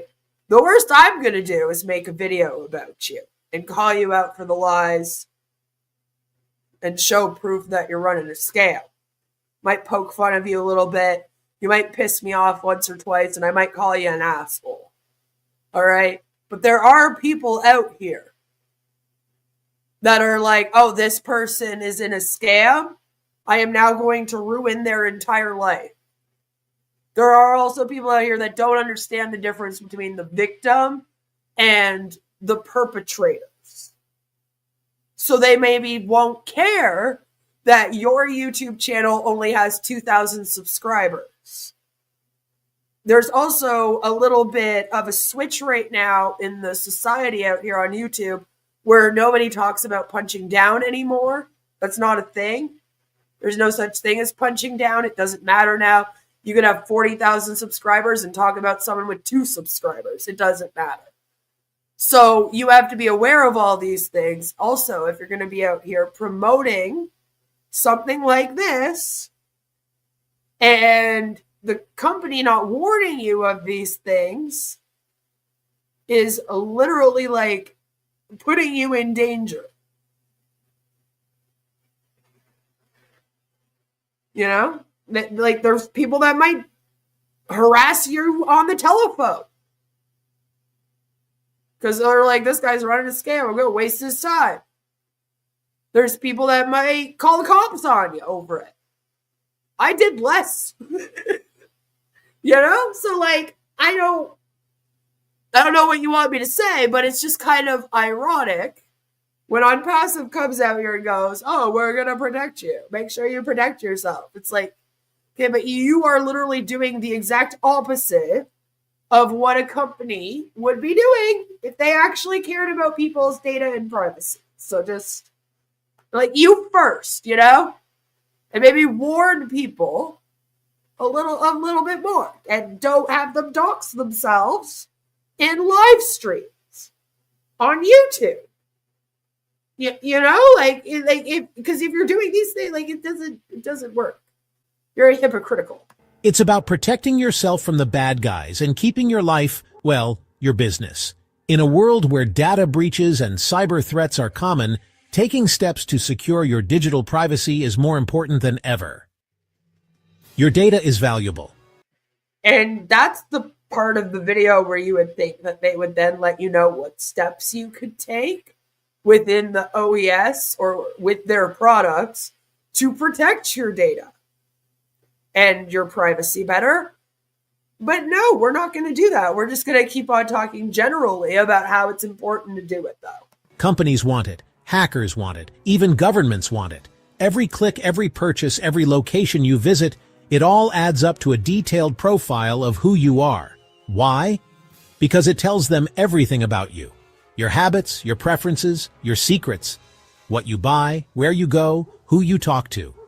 Well, I mean, like, what secrets are we talking about here? Because, like, I am not exactly out here passing out secrets to people. You know, my secrets all stay in my head. It's all there, stored in bits and bytes. It's like a digital fingerprint, unique to you and incredibly revealing. And when the wrong people get hold of it, bad things can happen. That's Identity what I'm saying. theft. They can pretend to be you, causing chaos in your life, financial fraud, stalking. They can drain your bank account, ruin your credit, and invade your privacy. Remember that time you... Jilly says, would the announcer advise joining a scam called ONPASSIVE? Right? You misremembered it. I just don't want an address on there, Joe, because you know that some idiot is probably going to try to report it anyway. Lost your wallet? The panic, the hassle of canceling cards, replacing IDs? Yeah, it's like that, but on a much bigger scale. But again, then you're told to log on YouTube in your full name. Like, it's like, ah! Your digital life is at stake. Protect it like Fort Knox. What? So, how do these data thieves get your information? Okay. Through data breaches. Imagine a company like Equifax. They get hacked. Boom. Millions of people's Boom! data is gone. Social security numbers, addresses, credit card info, all up for grabs. Then there's phishing. You know, those sketchy emails that try to trick you into giving up your passwords? Yeah, those. Don't fall for it. Okay. Remember And then it cuts off. Remember Cambridge Analytica? I don't know where they were going with that. But I did laugh pretty hard when it cut off there. Because I was like, they don't even tell you how to protect yourself. I was really expecting them to be like, so here at ONPASSIVE, to protect your privacy, we have decided to add 2-factor authentication to the OES and also do these other things. And I'm like, you know, list a bunch of other things. Instead, though, I didn't get that and it just cut off. Good job, Julie. Thank you so much for sharing that with everyone. I'm sure that they got something out of it. I really, really am. You know what card you'll never have to report lost or stolen? The ONPASSIVE credit card. Because it doesn't exist. Boom! Look at me. I can do jokes too. Speaking of jokes, there was this amazing post posted. Alrighty. By Sajid Monir. Something like that. Anyway. And I love this. This is great. And it also reminds me of the fire, like we keep talking about. It's wonderful. But he says, hey, fire boom, brother Chris Johnson. I love Ash Mufara. I love ONPASSIVE. I love ONPASSIVE family. Then he posts up this video of AI info sharing this Chris Johnson video. And the screen grab says, even though Marty farted, we're only just getting started. And I'm sure you're like, okay, that's bizarre. What is going on? Well, let me show you.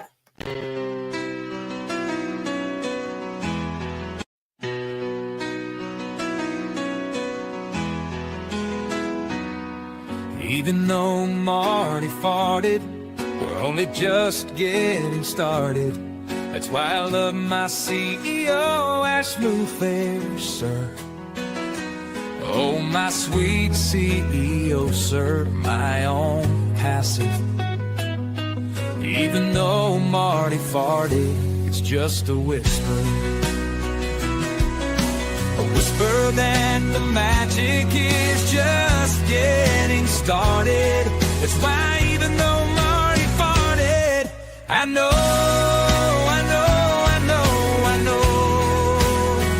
it's just the magic getting started. So please break when Marty G rip a hole in reality just for me. Because the magic, oh yes, the magic of Ash is just getting started.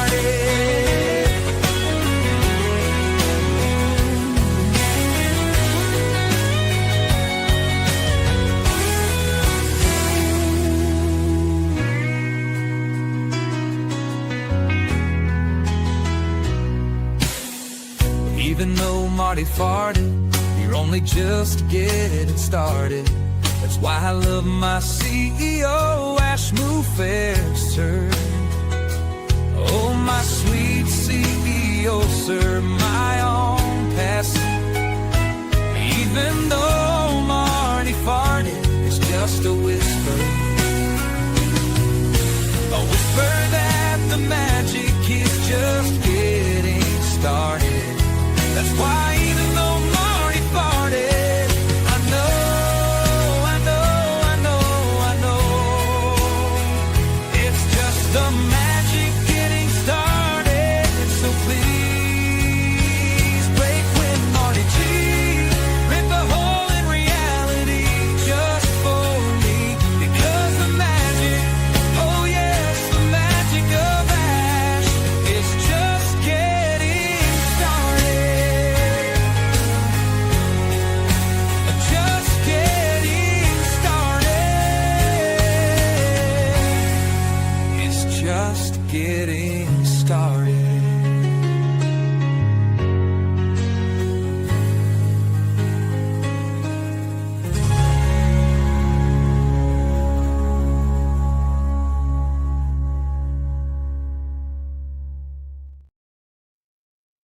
Oh, Joe. Joe says, now I have to go to the bathroom. So yeah, that was fun. I'm really, really glad that they decided to share that to everyone. I guess they thought that Chris actually sung the song and that it was a nice little song to Marty. Hopefully they laughed at it, but I don't know. Thank you, Mr. Level. Thank you. I think now would be a great time for us to, since we're talking about shit in a way, for us to talk about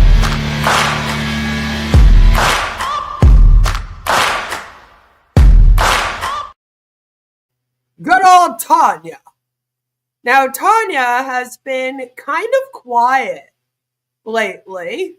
She hasn't been doing a whole lot.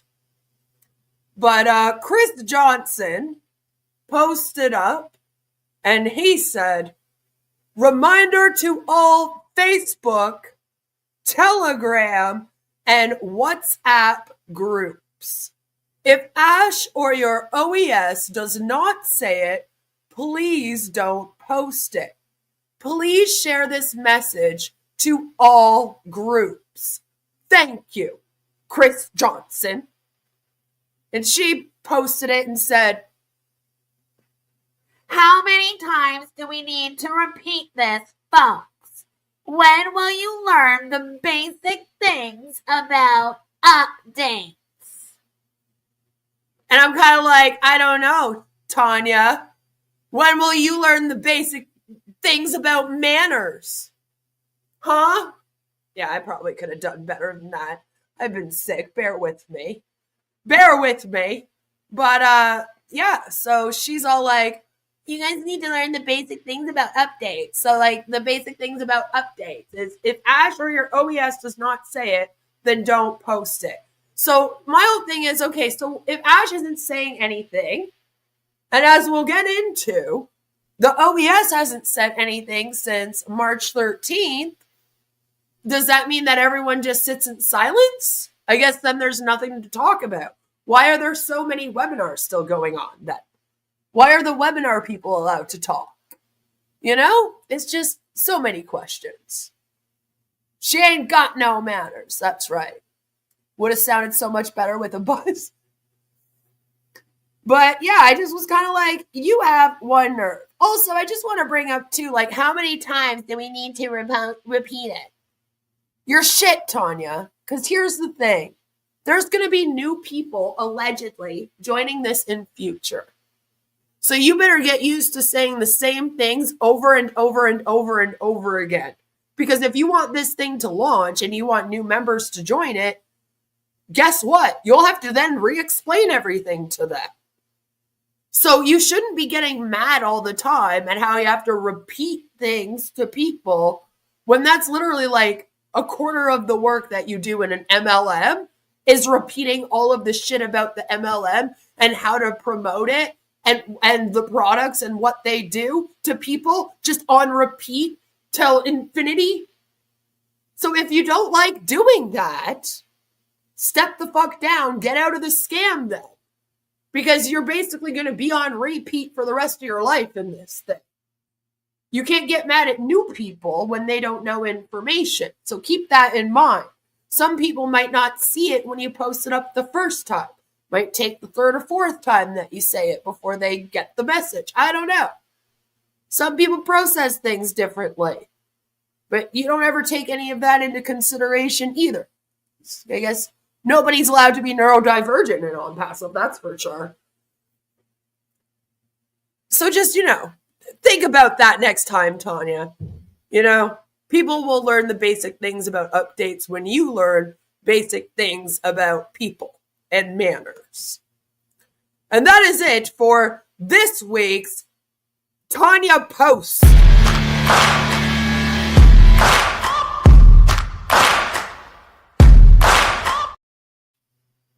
So yeah, she's been pretty quiet. I don't know. Maybe she's learning.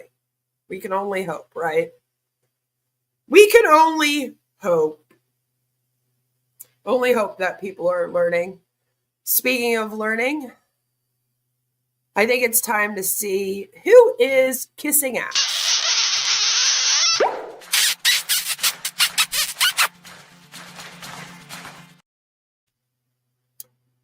Who is kissing his ass?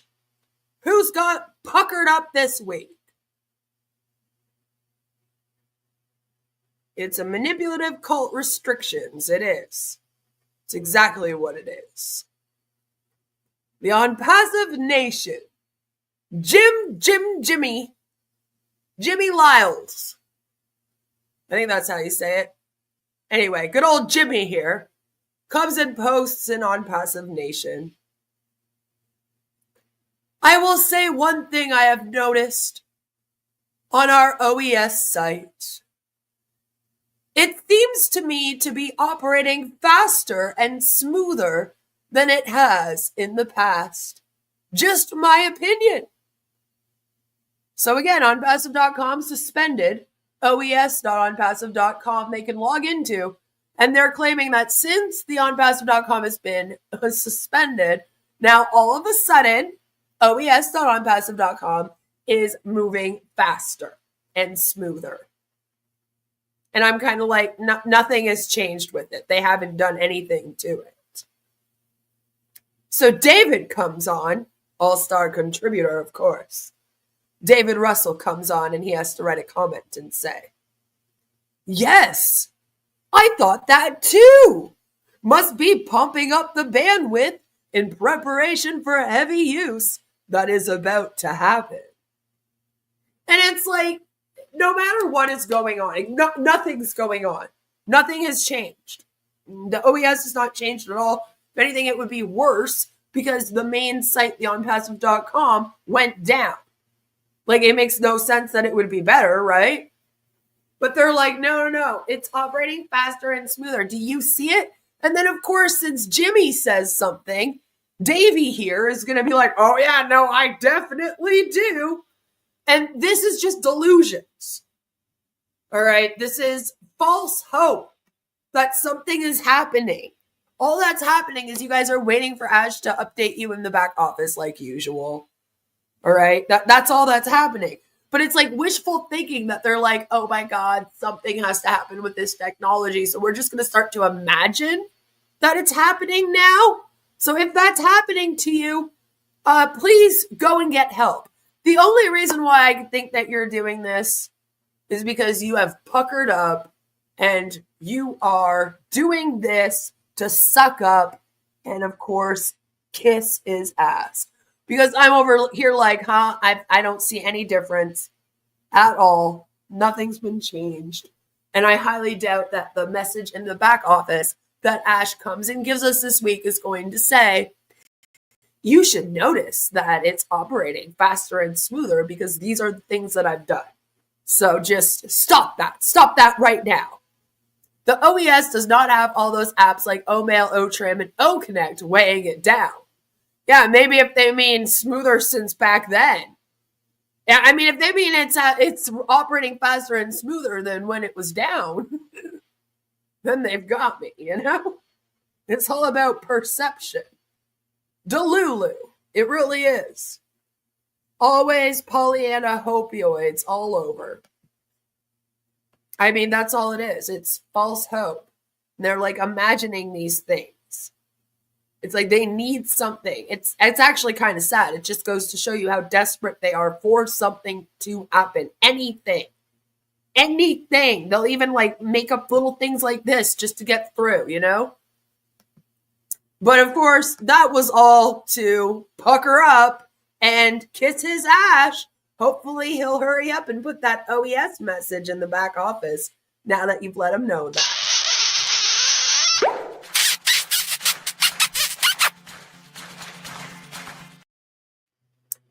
So I think that now would be the best time for us to have a little commercial break. And then after our commercial break, don't go anywhere. Because we're going to be reacting to some videos. We're going to be seeing some drama that has been going on in ONPASSIVE lately. That's going to have you going, what the fuck is this over here? What is going on? Oh my God. Wait until you see what's happening with the drama this week.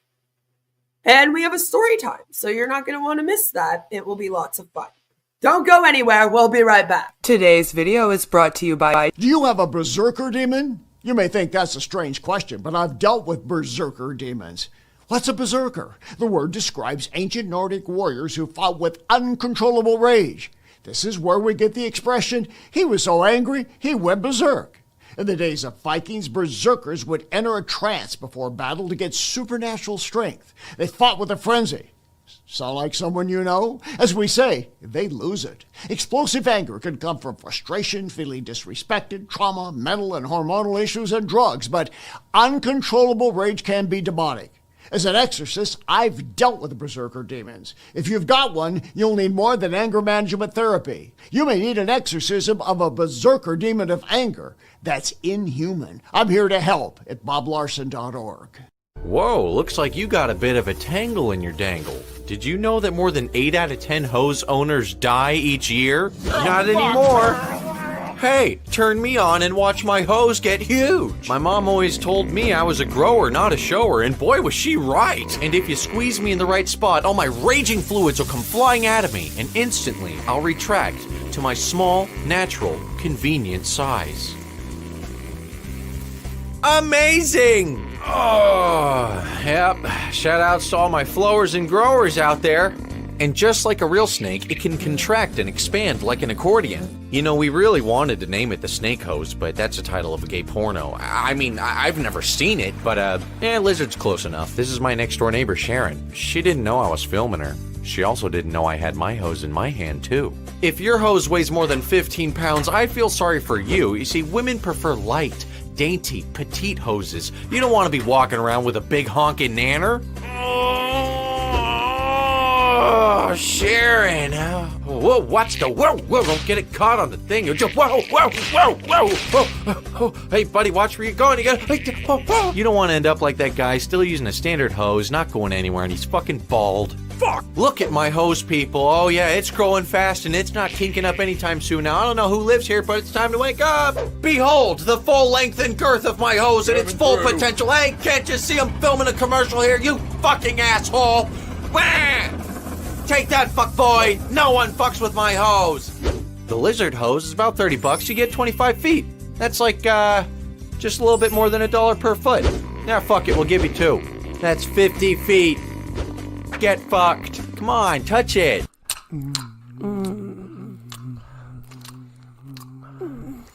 Wait, do you have a condom? You don't have one somewhere?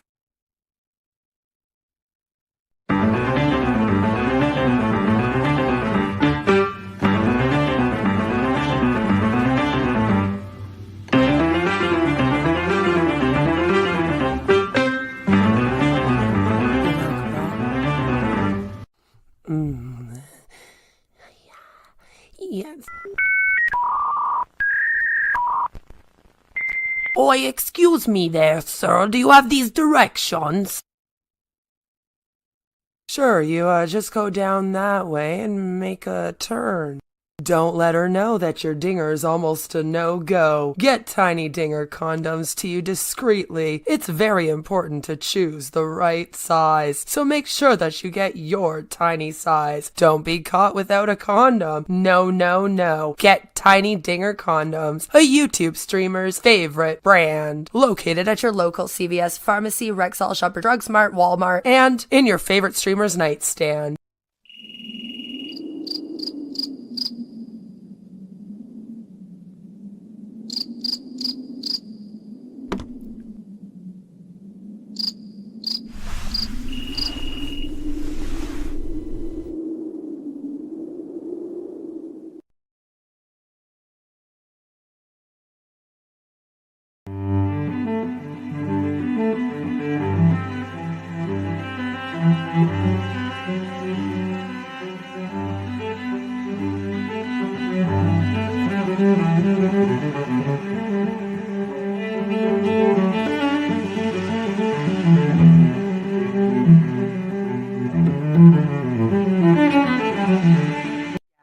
We get it. You're into feet, and not many girls are also into feet, but you finally found your dream woman. We got your souls covered now. Brought to you by the same people who brought to you Tiny Dinger condoms, trademarked, a YouTube streamer's favorite brand, and the same people who brought to you Sexual Endorphin Spray, trademarked. We have now created the Foot Fetish Fantasia Spray. When you're rubbing on her toes, take a deep breath in and smell the sweet aromas of the toilet bowl, the tire shop, dead flowers, and your nana's perfume. After all, it will turn you on more than just her pinky toe will. This little piggy has been to the market and grabbed themselves a bottle of the foot fetish Fantasia spray, trademarked. It made it so much easier to wake to my ex-girlfriend's feet after she posted up her beach trip vacay photos. Grab your bottle now and make that nasty foot fragrance vanish just like a ghost. Located at CVS Pharmacy, Shoppers Drug Mart, Rexall, Walmart, Kmart, Chaz R Us, and in your favorite foot fetishist nightstand. Are you getting upset with people's freedom of speech and consumer protection laws that allow the public to speak out about your scam? Are you giving YouTube creators false strikes in order to continue preying on vulnerable people? Is it getting hard to hold it in? Hold in all the bullshit? Well, introducing Tiny Digger Diapers, the adult diaper designed for the man baby deep down inside who's always on the way to the top where his ears will pop. With our FlexiFit technology, Tiny Digger Diapers moves with you whenever you sit on your chair, sit in your RV, sit on a boat, or sit in your home office paid for by the people you scam. The Secure Lock core offers unmatched absorption for when you're full of shit, which is most likely all the time. These diapers keep you dry and comfortable so you can attend all 500 hours of webinars this week and not miss your chance to sign up a homeless man to your scam. Maybe he also needs the diapers, huh? Brought to you by the same people who brought to you Tiny Digger condoms and Fantasia foot spray. Buy Tiny Digger diapers today. Located at Shoppers Drug Mart, Rexall, Walmart, Target, your local CVS pharmacy, and in your favorite con artist nightstand. No matter where your day takes you from webinar to webinar, you will always be dry and you won't have to cry. Thank you for listening to a message from today's sponsor. Yes, thank you. And Joe says, next message will be on Good Friday. ONPASSIVE will rise from the dead. Maybe they will. And I just want to take you on a little trip back in time. A little trip back in time to 2022 to a clip entitled ONPASSIVE New Update Today. We are ready to go to market. Hashtag Ashmufara. Hashtag ONPASSIVE. On your digital life, whether personal, individual, nonprofit, educational, finance, communication, any use, even entertainment, or just want to, hang out and socialize. So we are at this stage. We kind of launched this mission a couple of years ago. And today we are ready to go to the market. Oh, yeah? You don't say. Where the world beyond the initial early bird individuals, founding members, and the beta testers, if you wish, are going to start using our technologies. So we are at this stage. We kind of launched this mission a couple of years ago. Mm-hmm. And today we are ready to go to the market, where the world beyond the initial early bird individuals, founding members, and the beta testers, if you wish, are going to start using our technologies. You've been saying it nonstop for years. So if it wasn't true, obviously, when he said it back then, would it be true if he said it today? And I just don't think so. Because it's what he always says. And that's why there's almost no point in even looking forward to hearing from Ash in the back office. So speaking of, let's just have a little refresh about what was said last time in the back office. Get ready for a new chapter, and it was posted March 13th, 2025 at 2:52 a.m. And that is Eastern Standard Time. Eastern. And Ash is also in Eastern Standard Time. So either Ash put this message in at like 3 a.m. for whatever reason. Why do it at 3 a.m.? I don't know, just to be an asshole. Or it's obviously somebody that is in a different time zone that is posting up these messages, and it's like 1 p.m. where they live. If he is the one putting these up and he's choosing to wait until 3 a.m.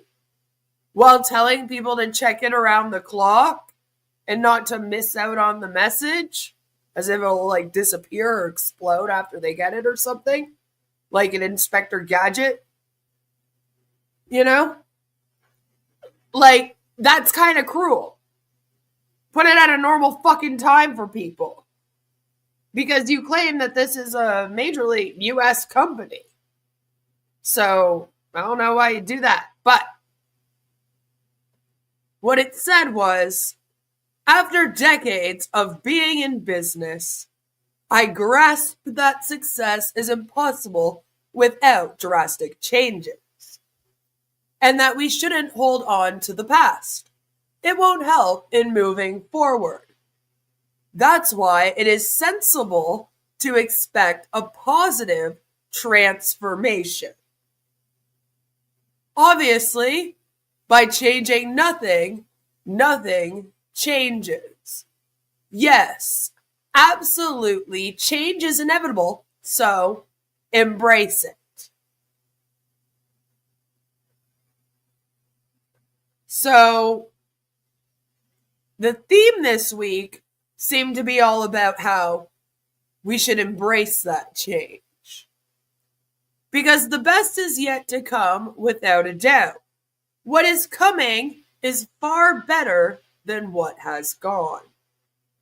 Certainly, we believe that the future is very bright and wonderful updates are on their way. That's why you want to stay tuned. Because something exciting is coming. FOMO, FOMO, FOMO.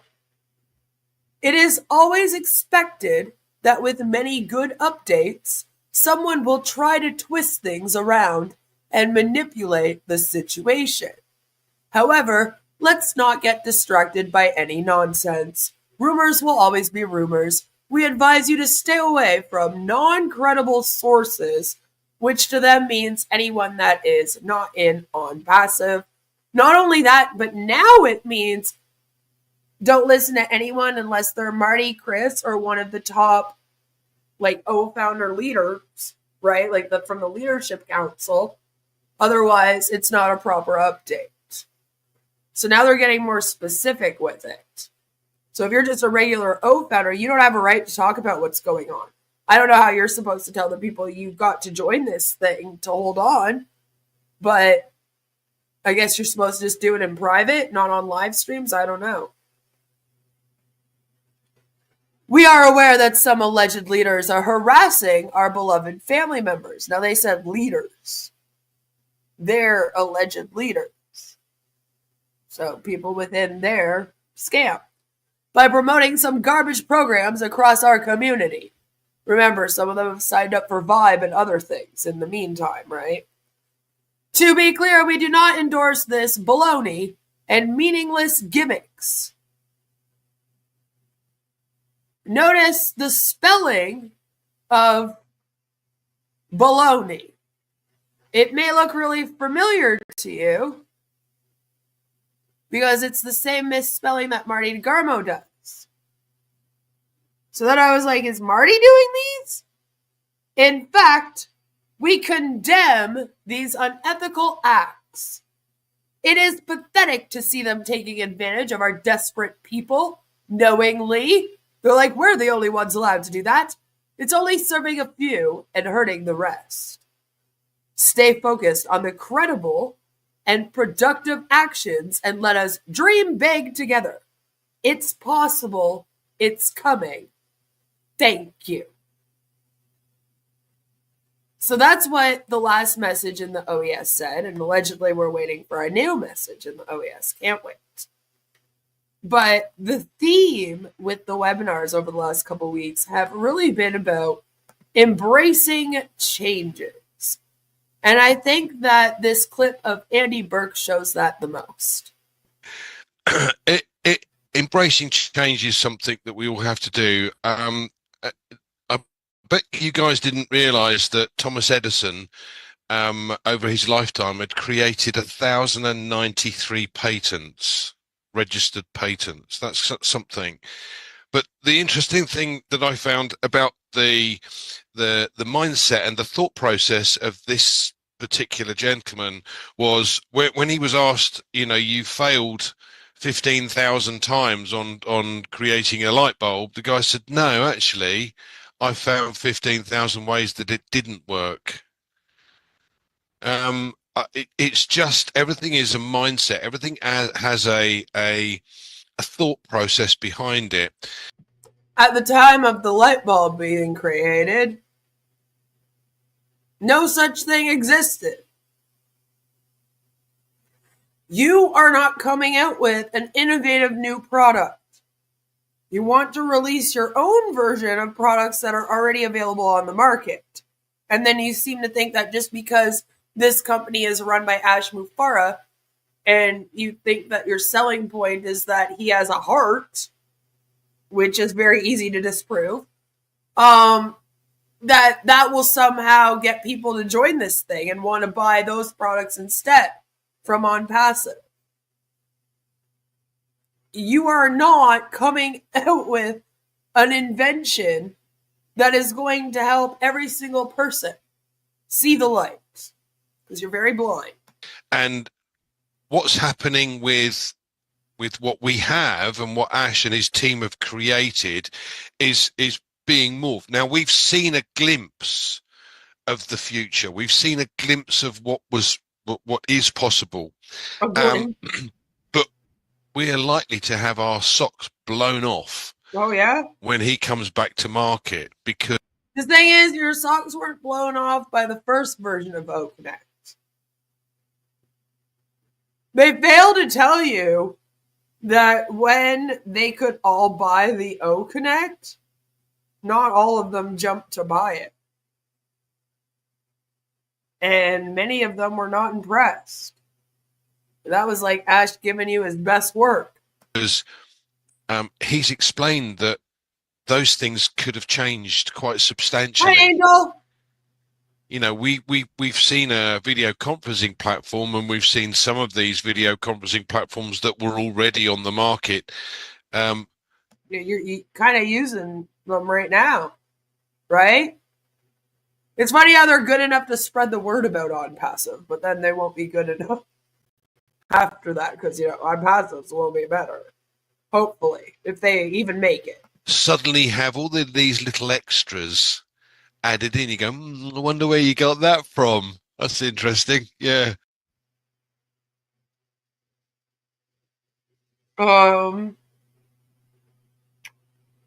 You think that all of the features that all of the video conferencing apps have added since 2018 have all been stolen from ONPASSIVE and Ash Mufareh.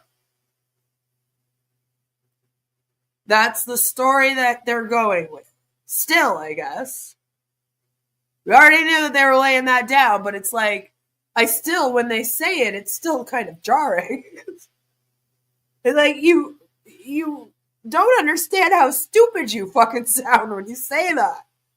Like, it's really ridiculous. And it has to be one of the dumbest, stupidest things that you could ever say about ONPASSIVE.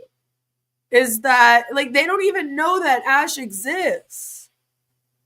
The way that they put Ash on this pedestal of being like this crazy genius with these innovative ideas that is striking fear in the Bill Gates of the world is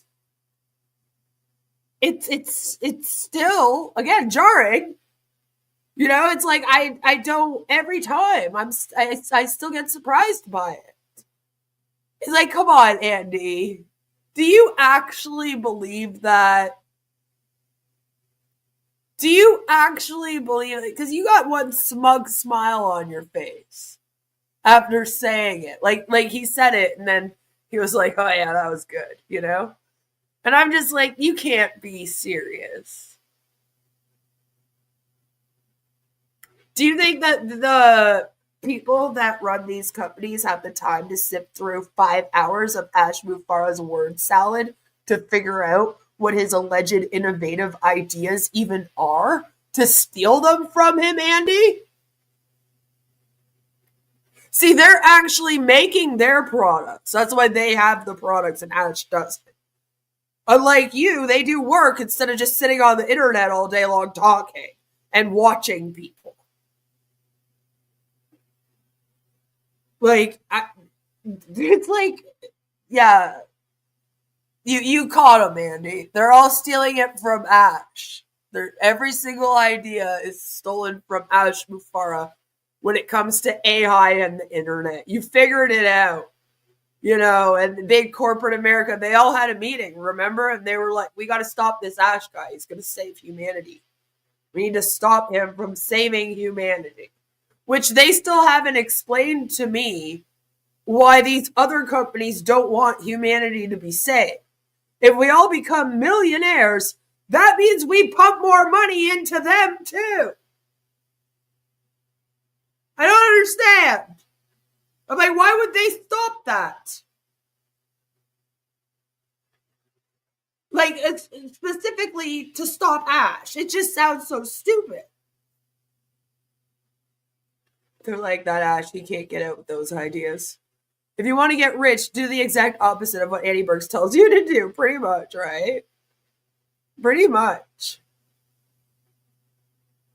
I think he might really be stupid enough that he believes his own lies. Like, sometimes I'm like, is he actually that dumb? But then other times I'm like, I don't know. He seems well-spoken and educated at times. And then I'm like, there's no way he can be this dumb.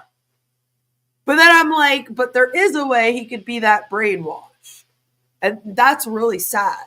If you've brainwashed yourself into believing that for real, like, that's sad.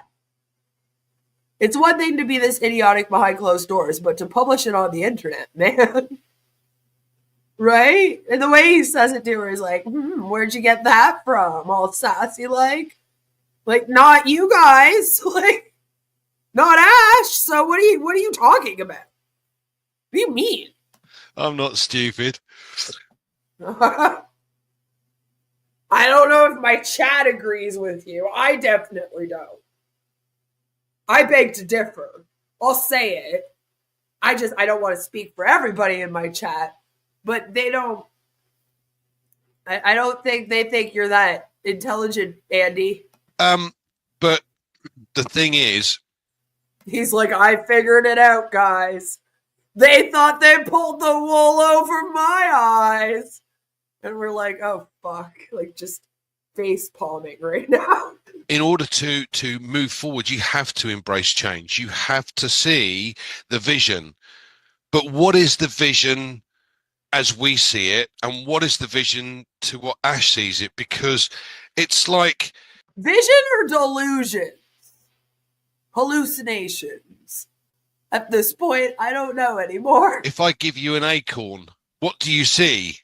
Most people will see a tree. I see an acorn. What do you mean? Am I too much of a realist? I'm supposed to see a tree? You hand me an acorn. You ask me what you give me. Is that the tism again? You hand me an acorn and you say, what do you see? I'm going to say, I see, you gave me a fucking acorn. Like, what do you mean? Okay, so look further. I see a forest. Actually, Okay. I see thousands of houses or boats being built because... I see myself throwing the acorn at your forehead because I've had enough of this game, okay? that one acorn could create, you know, that many vessels or houses or whatever. So Alv says he's another Marty. Back at the start, he was a financial sales rep, which is fine. You can make a nice living, but now he's an accountant. No, he's not. He's not smart enough. And if he can't spot a pyramid scheme, he should get a refund for his schooling. Fair as a financial sales rep or accountant, really. I mean, yeah. I wouldn't trust him as my accountant, you know, but Maybe that's just me and you, apparently, as well. I don't know. I don't know. Because I'm kind of like, listen, I also worked in sales. And like sometimes MLMs pull off of like actual direct sales stuff, right? But it's like whenever they do it, no matter who it is or what they're in, it always ends up being worse and more unethical than like any other direct sales company I've ever seen in my life. And I'm always like, how do they keep doing that? It's fascinating. And this is more than likely the process that Ash is going through right now. He's not looking at the small picture, he's looking at the big picture. Like, I swear to God, this isn't even like a great speech, Andy. All right. Yeah, your CEO should be able to see the big picture of the company. Who knew? Which means that change is constant, as Jean mentioned. You know, everything has to change. Get her throat clear. We get caught up in our own little lives, and we get caught up in this system that simply keeps us in the same loop every day. And we you know, have you ever driven home and you go and you get outside and you get in the house and you go, Christ, I don't remember that. No. Please see a doctor. Because it's about something that is ingrained. Listen, being an autopilot is okay. People do that a lot. They disassociate. They do things in autopilot. All right, but driving should not be one of them. In us, it becomes norm. It becomes, you know, what they call. What do you call going to these webinars every day? Just every day waking up, going to webinars, checking the OES, hoping for a message from Ash. You guys are in a loop more than anyone else in the entire world. More than anyone. Subconscious competent. But this is all to do with change, and it's about changing things up. Not What are you changing? Because so far it's the same thing day in and day out. just with our everyday lives, making something change every day, finding a way to change. Now we've got the company, and the company's doing exactly that. And this, to me, is why it's so exciting, because at the end of the day, we've got a glimpse, and we know less than 5% of what's going on. So right, he's like doing this pathetic speech on Zoom. That's right. When this comes back to reality, you go, wow. Back to reality. Interesting choice of words. Andy, that because you realize that seeing success in ONPASSIVE's future is not reality? It's not realistic. Especially at this point. Because of all these little changes, and Violet says he's on auto stupid. and we all know that Ash is an absolute stickler for perfection. What? So all of the. Since when? When? Who knows this? What do you mean he's a stickler for perfection? I'm sorry. When did that begin? Yesterday? Perfection, Lord. Imagine being like, yeah, no, the way this is gone has just been perfection. Not the word I would use.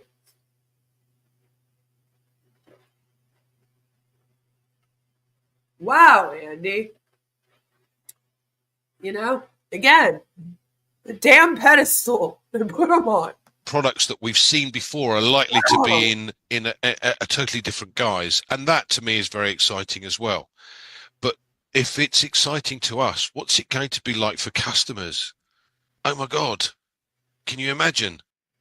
No, Andy, and I hope that we get to the point where you even get customers, because at this point it's not looking very good. It hasn't the whole time. And that is what Andy had to say about embracing change, if you will. Which is funny because I'm like, what has Ash changed? Anyone? I know, I can't think of anything either. That's the problem, isn't it? Is that he isn't changing anything. In fact, he's doing things the same way, even with on Fusion, as he did with OnPassive. Like you can read about on hunbot.net. So, just something to think about. But Andy says, embrace change. Embrace change. I think now would be a great time for us to talk about some OnPassive drama. What do you say? This kind of OnPassive drama is also going to make you kind of go, I'm about to whip somebody's ass. WTF. yeah, WTF. That's right. Customers without products. Joe says, I swear, the founders are on the best drugs money can buy. I don't want to be on them, though. I don't think it's a good trip, Joe. Today's WTF is actually called Lynn NokoNONO. Lynn NokoNONO. That's what I have called it, and I'm sticking with it. This is our dear Lynn NokoNONO. I have talked a lot about Lynn in the past. She's quite interesting. She's with Rob. And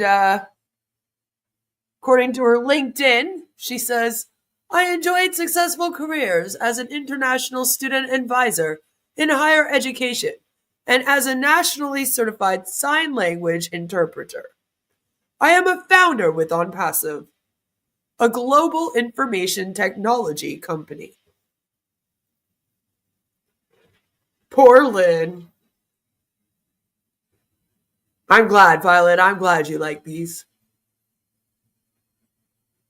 So, there was this post posted up. There was a couple times where Lynn made me go, huh? What's going on, Lynn? There's this post posted up by an anonymous participant. They have now discovered how to do that. So they're posting anonymously now in groups. Isn't that wonderful? So someone came on and they posted up this post. And there's a few things that you might be noticing about this particular post that was posted up in an OnPassive Facebook group, which there are thousands of. The first thing you'll notice is, like I said, it was posted anonymously. We don't know who posted it. They're not leaving their name, but they posted it anonymous. The second thing you might notice is that they're sharing a post that is posted by somebody that goes by the name Hot Girl. All one word. Hot Girl. And the picture is a girl. Some might say she's showing a lot of cleavage. I'm not really noticing. But it is called Hot Girl nonetheless. The next thing you'll notice is the caption. And it says, my brother got his graduation certificate from Alibaba Ali High School yesterday. Congratulations, it looks like it says, but there's more. I don't think we needed to know. The gist of the post is congratulations to my brother. A little bit weird. The next thing you're going to notice, or maybe it was the first thing you notice, but you'll notice that there is a picture that I have had to blur. The reason why I've had to blur this is because the woman's breasticles are out because she is breastfeeding. So she is breastfeeding in this picture, has the boobies out, all right?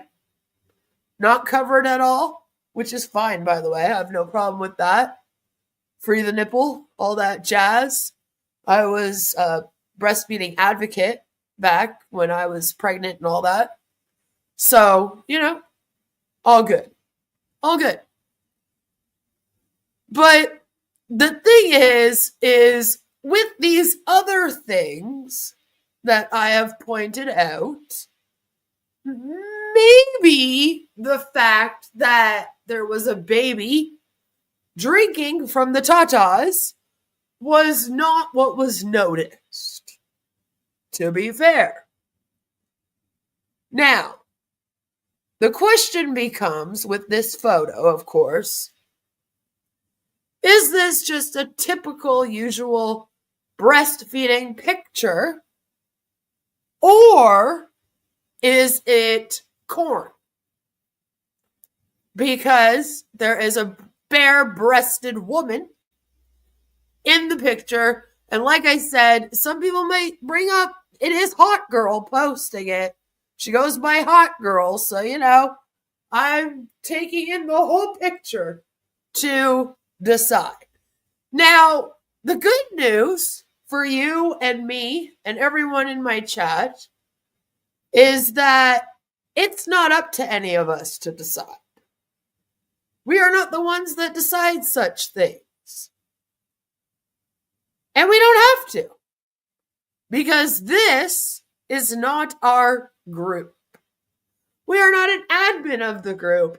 And therefore, we don't have to decide what this is. You are free to decide for yourself if you choose to take the picture just at face value for what it is, as just a breastfeeding photo, or if you choose to take that mixed in with maybe the name of the poster and how it was anonymously posted, maybe kind of trolly, and kind of go, that's leaning on maybe not just being breastfeeding, It's up to you which way you want to take that. To be fair, I'm not sure what the wrong or right answer is. I don't have to decide that, so I'm not going to. Is it a little distasteful? I will say that. All of it together especially. But there is nothing wrong with necessarily posting up pictures of breastfeeding, even if it shows a nipple. Most people don't constitute that as porn.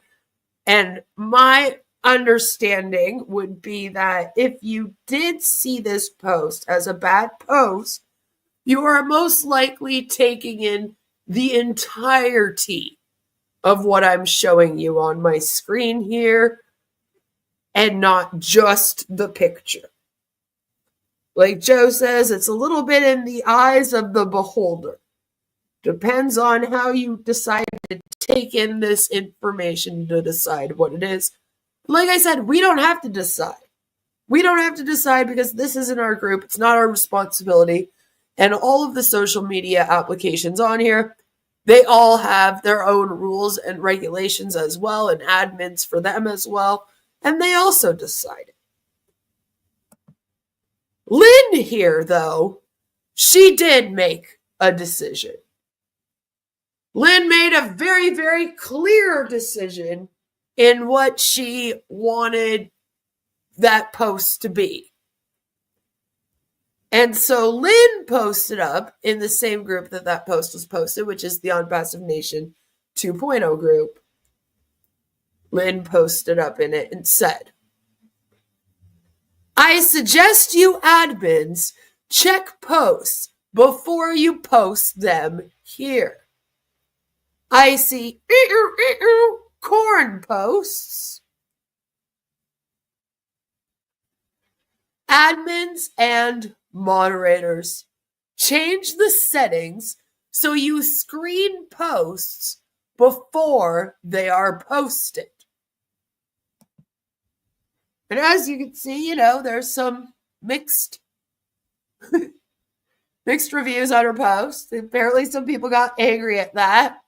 Maybe they were like, excuse me, ma'am, you're not an admin here. How dare you tell us how to run our group? I don't know. To be fair, it isn't like Lynn posted up a screen capture of the post in question, which I believe is the one that I just showed you, which is why I showed it to you. Okay, we weren't just doing that for nothing. it might have helped if Lynn had done what I did maybe and shown the post and been like, we cannot have this. Maybe it would have been better if she reached out to the mods in private. I don't really know. But, you know, Lynn posted this and was getting the moderators of the ONPASSIVE Nation 2.0 group in trouble for allowing corn posts. She was very upset about it. Now, Lynn is kind of, in a way, she can be a little bit like Tanya. Maybe she is our new Tanya. Maybe we won't be doing Tanya posts anymore. Maybe we'll be doing Lynn posts. Maybe Tanya has calmed down and now Lynn is all like, roar, you know? I don't know. I guess we'll have to see as time goes on. We will find out. Excuse me, sorry. So, Lynn can be a little overbearing and maybe step on some people's toes. And maybe some people felt like this might have been a little bit out of line. Like, excuse me, ma'am, who are you? That's not Ash posting it in the back office, so I don't have to listen to you. I don't know. I am not telling you what to believe about this. I am just putting out all of the facts, all of the theories on what could be going on. You decide for yourselves. That's the great thing about my channel. But I feel like you need to know about all of that going on before we get into this next part of the drama. It helps for context if you know everything sort of going on at once, right? If I only report part of the story to you, I'm not doing it justice or doing you any favors. So, around the same time going on in the future of internet, little WhatsApp group here for ONPASSIVE, there was this post posted up which said, and it's by Nirmal Kumar Barak. Sorry if I said that wrong. Probably did. But it says, with a declaration, I hereby stated that I, as an admin, removed Lynn NokoNONO from admin. Request to all admins of this group. Please refer to me before making her as admin. Thank you. It's like, oh my, what's going on over here? Wow. She's getting removed now as admins from groups. Man. So Chris Johnson comes on and he removes Lynn from the group. No questions asked, no anything, just, yep. All right, no problem. Bye, Lynn. It was nice knowing you. Thanks for doing the Roblin live. Your time here was wasted, I guess. So, Nirmal says, well done, sir, at Chris. Sir, as she was causing trouble very much with high arrogant. And then he does a little heart, prayer hands, rose. And I'm like, huh, interesting. So Chris says, stay away from the negative people. And I'm like, Chris, what do you mean? That's Lynn. That's Lynn NokoNONO. And you removed her from the WhatsApp. My gosh, Chris. It doesn't take much for you to turn on someone. I don't even know who this Nirmal Kumar Barak guy is, and he has you turning on Lynn. So Chris is all like, yeah, don't go near the negative people, you know? Stop going there. Stay away from the negative people. And I'm like, yeah, the negative people like Lynn? So, detective of mine went and asked this particular person, why did you remove Lynn, sir? because we want to know what's going on, you know? We're fucking nosy now. I'm like, tell me more, please, you know? That's legitimately hilarious. I think it's funny. Ding dong, Lynn is gone. It's like, bye, Lynn. Bye, you know? And it makes you wonder, too, if there's been more going on that maybe we haven't seen. Eventually it bleeds out, as you see. But usually there's more going on behind the scenes. And then it also makes you wonder about, like, why the Roblin live stopped for real, you know? And so maybe more going on with that than just Rob's health, you know? Like, you know, a lot of questions are coming up as I'm reading through this. Wonder what they would think of the wedding dress pics I shared on Discord. They'd probably like them, Joe. So they responded and said, very much arrogant. She is, sir. I really like how everyone ends their sentences with sir over here. Is that an India thing? I like it. Sir. I really like that, sir. Now I feel like I'm in Charlie Brown. It's wonderful. I love it so much. Uh-oh. Lynn is in trouble, sir. They all got tired of her stupid hat, sir. I'll stop. I promise. I'll stop. Okay. I'm sorry. It made me feel like I was in Charlie Brown. I had to do it. That's like my favorite thing ever. Which actually, funny story. So Charlie Brown is my most favorite thing ever. And recently my daughter came home with a mug for the teacher.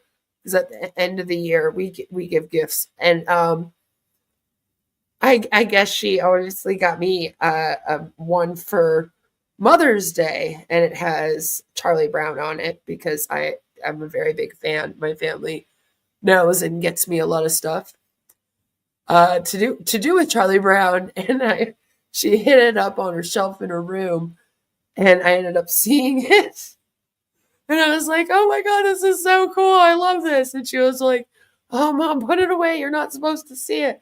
And then Trevor came in, and she was like, "Dad, Mom found her freaking gift." I just wanted to share that with you. That just happened the other day, so that was great fun. I'm getting that for Mother's Day. I can't wait, sir. But, you know, all right. So, very much arrogant she is, sir, they say. This person talks like MLM Yoda. I like that, MLM Yoda. Very much arrogant she is, sir. And then they sent us a beautiful screen grab showing us how she is arrogant, sir. So let's get into it. Lynn NokoNONO ONPASSIVE. So there's this ONPASSIVE members club group, and there's over 186 members in it. Well, actually, it might be 185 now because they booted Lynn.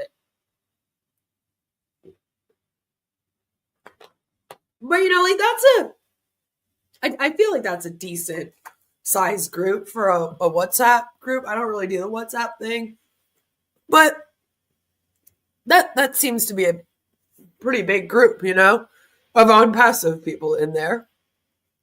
Chris is definitely that sort of dude. He's mentioned several times how he's dumped people he's known his life or people from work over ONPASSIVE. I hope he doesn't end up regretting it, right? Me too, helps. So this was shared, you know, like come join the group, you know.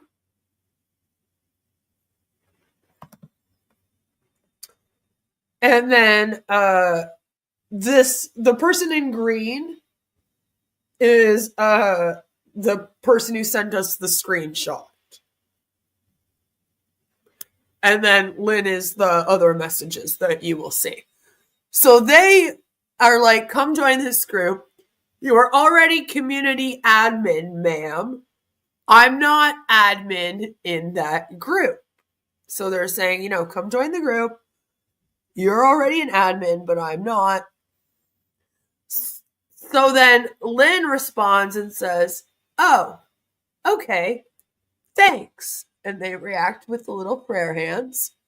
So then they say, hello, ma'am.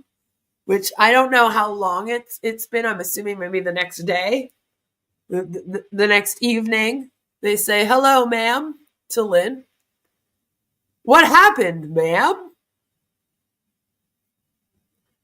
Did I do anything wrong, ma'am? guess they realize that they can't do the sirs. You know? You deleted my post and removed immediately from admin. Rather, you didn't think once to ask me for my DID. Actually, what's in your mind? Hello, ma'am? And then there's a voice call, but it says that there was no answer. The audio messages are from Lynn, and she is basically yelling at the dude for spam posting. You're just posting to post. Thank you, Jelly Snack. Detective Jelly Snack was on this case. So this is a voice call where there was no answer. So it's him calling her. She doesn't answer him. So then he says, "This is not fair, ma'am. I always respect you as my elder sister. And yesterday you requested me to make you admin in this group. Unfortunately, I'm not admin there, but if I want, I can." Which made me laugh because I was kind of like, he shows that he sent her the group and was like, "You're already an admin." So, like, I wish that they had sent us, like, her asking to be the admin. I don't know where that happened, you know? It was just kind of like, that was weird. But anyway. So then Lynn starts sending these voice notes. And since it's Jelly that got these, Jelly says that the audio messages from Lynn are her yelling at the dude for spam posting and saying you're just posting to post. Right? And then Lynn says, "You need to respect the rules of my WhatsApp groups." Right? Wait, so he made her admin and then she removed him as admin? I'm unsure if he was an admin or just got her to be an admin, but somehow she ended up an admin, and yeah, he was either never an admin or he was removed as admin. But apparently now at this point, he's been removed from the group. And he's trying to find out why. What is going on? Why are you removing me from this now? And she says, "You need to respect the rules of my WhatsApp groups. I've posted over and over the rules. I will let you..." Oh, sorry. "Yet you posted in Roblin Live today. You are not following the rules." So now she's talking about her group. And she's saying, "You're also not respecting the rules in my group. Okay? And you need to follow those rules. Otherwise, you're not going to be an admin." Wow, she's mean. Yeah, she's got a little Tanya in her, doesn't she? And she's like, "I'll let you be admin again as long as you respect my group rules." And I'm like, whoa, Lynn, no. All right? Don't do that. Don't power trip. So then they respond and say, "Sorry to say, ma'am, though it's your group, but you should know this is related to ONPASSIVE. And I don't think anything relating to ONPASSIVE is harmful in any group. If you will, then it's my group, but what about other groups? You just post yours and only your group. Why in others? We are bodies who always respect you and made admins of many groups. Please don't say me about your rules. Respect my authority." That's right. That's right. So she sends another voice message again. "Stop spamming. You don't listen to my rules." So then he asks, "Have you posted me personally, ma'am?" And she responds, but allegedly not about that. Because as you can see, he's saying, "Can you answer my question, please?" Sending it again and pointing. And he says, "As I'm a founders is not bound to abide by your rules. If you will show me rule them, then just stop posting in other groups.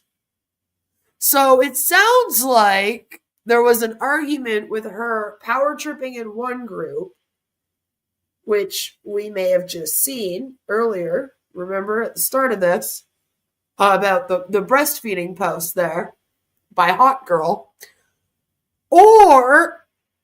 And at the same time that that's going on, she's also removing people from her groups, right? And this person is saying, we made you an admin of a lot of these groups, and you're enforcing your rules onto all of us because you're an admin in our groups, but like we don't have to follow your rules when we're also the admin of these groups and we made our own rules. Like Lynn is power tripping and trying to control all of the groups. And they're like, stop that. Stop that. It seems like she is enforcing her rules from her groups on other groups. Exactly.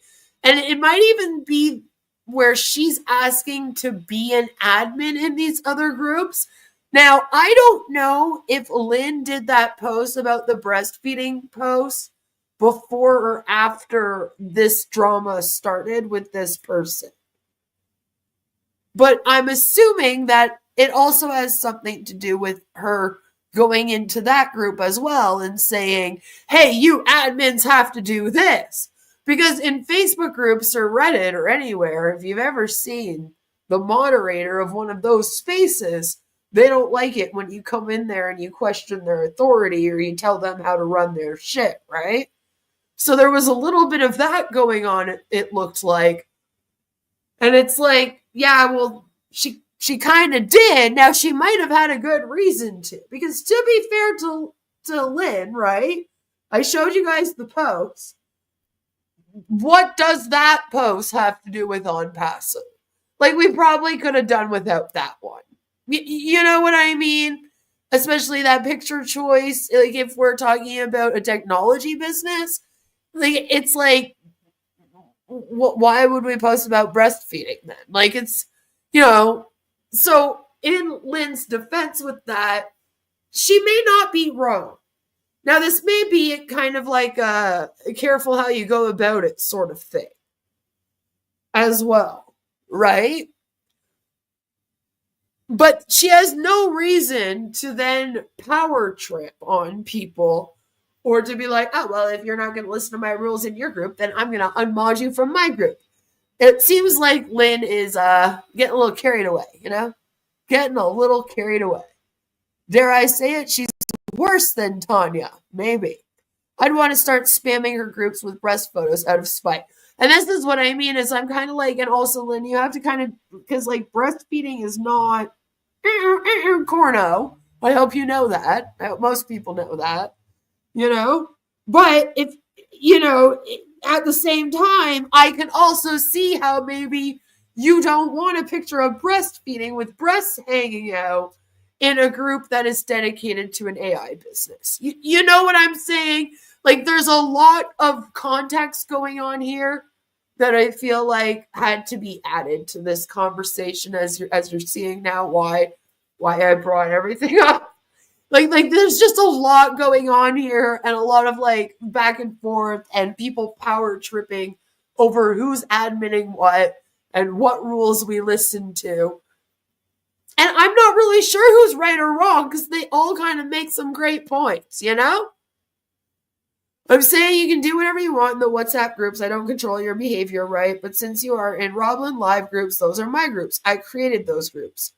Therefore, you have to follow the rules. That's just a simple way of, I have Facebook groups and also my Facebook groups. I have rules. People who follow those rules can be in my group. People who are not in my group who don't want to follow the rules, well, they don't get to be in my group, and it's the same with you.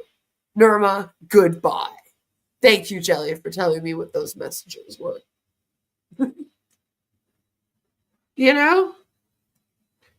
So, like, the whole situation is kind of like there's this going on over here with this picture, and maybe there could be a bit of a debate about whether or not, you should view this post as a Gordo, or, you know. Then there's also the way she went about asking the admins about the post. So it's like, even if she is right about it being, you know, the way she went about it was probably not the best way. And it has been leading to problems, obviously, to the point where it is blowing up in an argument with someone, and they seem to be going back and forth, and people are getting removed out of groups left, right, and center over this drama, you know? It's craziness. So it just kind of goes on and on, you know. She's continuing, you're in my groups, you have to follow my rules. Even in other groups, you need to follow my rules. Otherwise, I don't have to be friends with you anymore, and I don't want to play with you anymore. They say goodbye, and so, you know, he just kind of ends it with, oh, thanks, I guess. Like, oh, now the group is strengthened enough, so you are proudly saying my group. Shame on your words. I have never expected such kind of words from you, ma'am. Thanks for your behavior. Sorry, please don't say anything here after. So obviously they did not end things on good terms at all. And Lynn sent another voice memo. But like Chris said, you know, stay away from negative people. Just stay away from them. When the cult members get bored and touchy, pretty much. I mean, they don't have anything else to do other than power trip and boss people around at this point, you know? So it's kind of like, what do you do? And they're going to get a little restless, if you will. You know, just a little bit restless. And now they're all starting to kind of argue each other, which is sort of sad, I guess. I guess it's sort of sad. Lynn is totally the coworker in the office that would stab you in the back. I do believe that. So stay away from the negative people like Lynn. But Lynn, this was a really big NokoNONO. All right, maybe don't do this again. Maybe learn from this. Maybe learn how to approach people and ask them to follow the rules better, you know.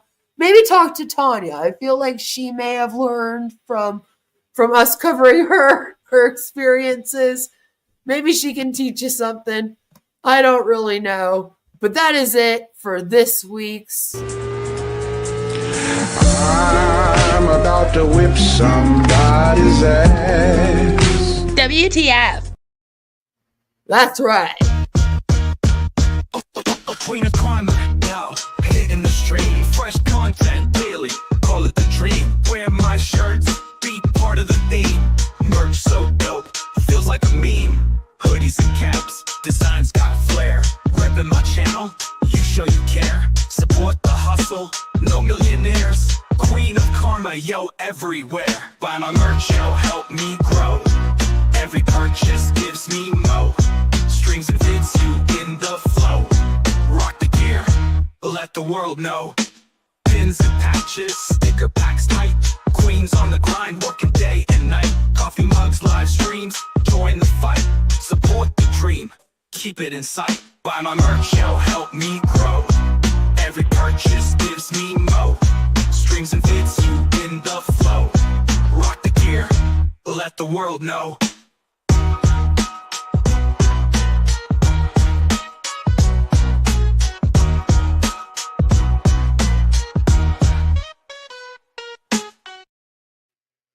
Alrighty, we're ready. We're ready for the next little bit. I had to make sure. So I played that so I could. Alrighty. So, I don't even know how to preface this, I guess. Mike Ellis decided to do a little speech about how he and Marty DeGarbo have had 15 years of success in their businesses. People have to understand, Marty and I, the first 15 years, Marty just told the story of that first 15 years. So we've been through all the things people are going through online to try and develop a business online. try and develop an income online. They've gone through all the things. They've gone through it all, guys. They've experienced all of it. And now you can learn from them so that you don't have to. And it's a bear, guys. It's a bear. A bear. And when you think about 15 years, most people don't have the inclination. They don't want to do that. They don't want to develop those skill sets that we've developed over 15 years. It's so funny to me when they keep saying it's 15 years, because I'm like, dude, you could have gotten your PhD in marketing and sales quicker than 15 fucking years. But for some reason, they seem to think that by stating that it's been 15 years, that legitimizes them more. And I'm like, I actually don't think it does in this sense. Like, why did it take you so long? And then this is all you've learned? Eek. And that's what we have in hand today. Maybe you should come back in another 15 years. You don't have to take the 15 years Marty and I took to be where we are today. You don't have to do that. And Marty said this very, very plainly. Mr. Bufara set up a system that you can come in, participate in, and he is going to force you to be successful. Force you. Marty said there's a good chance you'll be successful. You will be successful. Listen, if Ash Mufara is not out here trying to terminate you, then he'll force you. So what do you want? Do you want him to force you or terminate you? We will terminate you without a notice. You're gone. No joke. We will terminate you without a notice. It's up to you, I guess. It's all up to you. Violet says, come back in your next life. You might be ready then. Because of the system Mr. Mufara set up, and obviously you're going to hear more about that as you come in and listen to different people. It's extensive, it's massive, but he's made it very, very simple for you and I. So it's extensive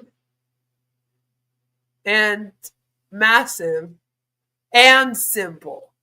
15 years, believe me, it's a long time, guys. It's a really long time. It's way too long to learn how to do some live streams on the internet, telling people to buy stuff at a link, and then make some marketing materials. I mean, some people literally learn how to do that within a few weeks. It's crazy. And if you can come in and cut those 15 years out from underneath you, get in a position where you can start making money. It's like listen, Mike, you and Marty are the only ones who need 15 years for this. Listen, nobody else on the face of the earth needs 15 years to learn how to MLM. Nobody. Now, that's what you want to do. Because of all the things, guess what, guys? It's a scam. It's set up for you to fail. So you keep paying into the system trying to be successful. All right, so now everyone should celebrate me because I just saved them 15 years. Like, do you see how stupid that is, Mike? All the products, all the tools he's put together for you to have that automated marketing platform run by AI hooked up to traffic. That's it, Comfort. Easy stuff. Easy. I like how he just told Comfort about it here, though. It's like, that's it, Comfort. Easy stuff. Easy. But yeah, so Mike here claims that it took him and Marty DeGarmo, because he definitely did bring Marty into this, okay? He had to bring Marty into this. Reverend Don Jones. If that's a cult, call me Reverend Jim Jones, okay? Let's go to Guyana, all right? No joke. Right?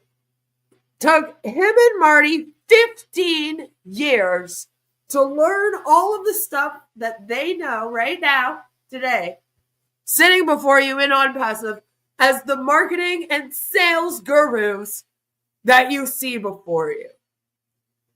And I sat here for a little while going, geez, man, there's a little things that you must have learned. Couldn't have learned too much in 15 years because he ain't doing too much right now. But then I started to think a little harder and I thought, you know what? What are some things that maybe Marty and Mike would have learned in the last 15 years, you know? What have they learned? So I came up with 10 things Marty and Mike learned after 15 years of failed scams. And I hope that everyone is ready for this. So what did they learn after 15 years of failed scams? And sitting before you in ONPASSIVE today as these two marketing gurus. Number 1, if at first you don't succeed, just rename the same scam and try again. People have short memories. I mean, why fix the funnel when you can just rebrand the failure? Am I right? It's a good lesson. Good lesson to learn. Number 2, fake it till you make it. Or at least fake it till everyone else quits and you're the last one left live streaming. Bonus, add a green screen and pretend you're on a yacht. A boat or RV work too. Number 3, the real secret to success is recruiting other people to fail with you. It's lonely at the bottom if you don't drag others down too. You definitely don't want to be lonely, so it's a good lesson to learn, right? Number 4, webinars cure everything. Poor sales, bad products, and existential dread. Who needs therapy when you have 4 hours Zoom pep rallies? Or Chris Johnson's prayers? Right? Fixes everything. Number 5 is being early in a pyramid scheme is just like being early to a party. Except you're still broke and there's no cake or booze. But at least you can say you were pre-beta. So I guess there's that. You know? I guess there's that. Number 6, you don't need actual business skills if you shout confidently on camera and use words like automation and targeted traffic. Confidence level, expert. Business acumen, buffering. Well, it says the early bird catches the snake. Number 7, passive income is easy. All you have to do is passively wait for someone else to do all the work while you take credit. Coming soon, just like the ONPASSIVE launch. Number 8, if people start asking questions, just say they're negative and don't understand vision. Truth is the enemy of duplication. Number 9, after 15 years, I finally learned the only product I need to sell is myself and some vague dream of AI automation. Step 1, no product. Step 2, hype product. Step 3, I don't know. And step 4, financial freedom. Here they come, of course. And the last one, number 10, is success isn't measured in dollars. It's measured in how many Facebook posts you can make saying, we're in it to win it. Maybe even it's measured in apples. Who knows? You're always winning when you're living in delusion. And that may be the secret of always winning. It's got to live in delusion, and then you're always a winner, right? Or, you know, depend on participation trophies. And that is, after 15 years of failed scams, 10 things that Marty and Mike have learned. Because I don't know what else they would have learned. They have not shown anything to us. I'm like, are you going to share that knowledge with us anytime soon? Or just keeping that all to yourself for now, I see. Keeping it all to yourself. Excuse me. Well, guys, we've made it to the end. Look at us. How fun. It's time for you to get comfy because I have a little story time for you. You know, a little bedtime story before we end this live stream. So do get comfy, curl up, grab a blanket, you know, get all cozy because it is time for a story time from ONPASSIVE. Yes, our story time. Man Ram has gone completely political. I'm sorry, Albs. I wish that he was still posting. I don't even know if he's in ONPASSIVE. I haven't seen him. Thanks, Ash Sir. Is he here? I love bedtime stories. Me too. Mr. Level says, I have to leave early. Violet, can you please do the ONPASSIVE outro for me going forward? Take care, Mr. Level. Godspeed. So a story time from ONPASSIVE. James Mitchell sat at his kitchen table, eyes fixed on the glowing screen of his laptop. It was 2019, and he had just watched a webinar promising a revolutionary business opportunity. ONPASSIVE. Automated income, financial freedom, and the ability to spend more time with his wife and kids. It all sounded too good to pass up.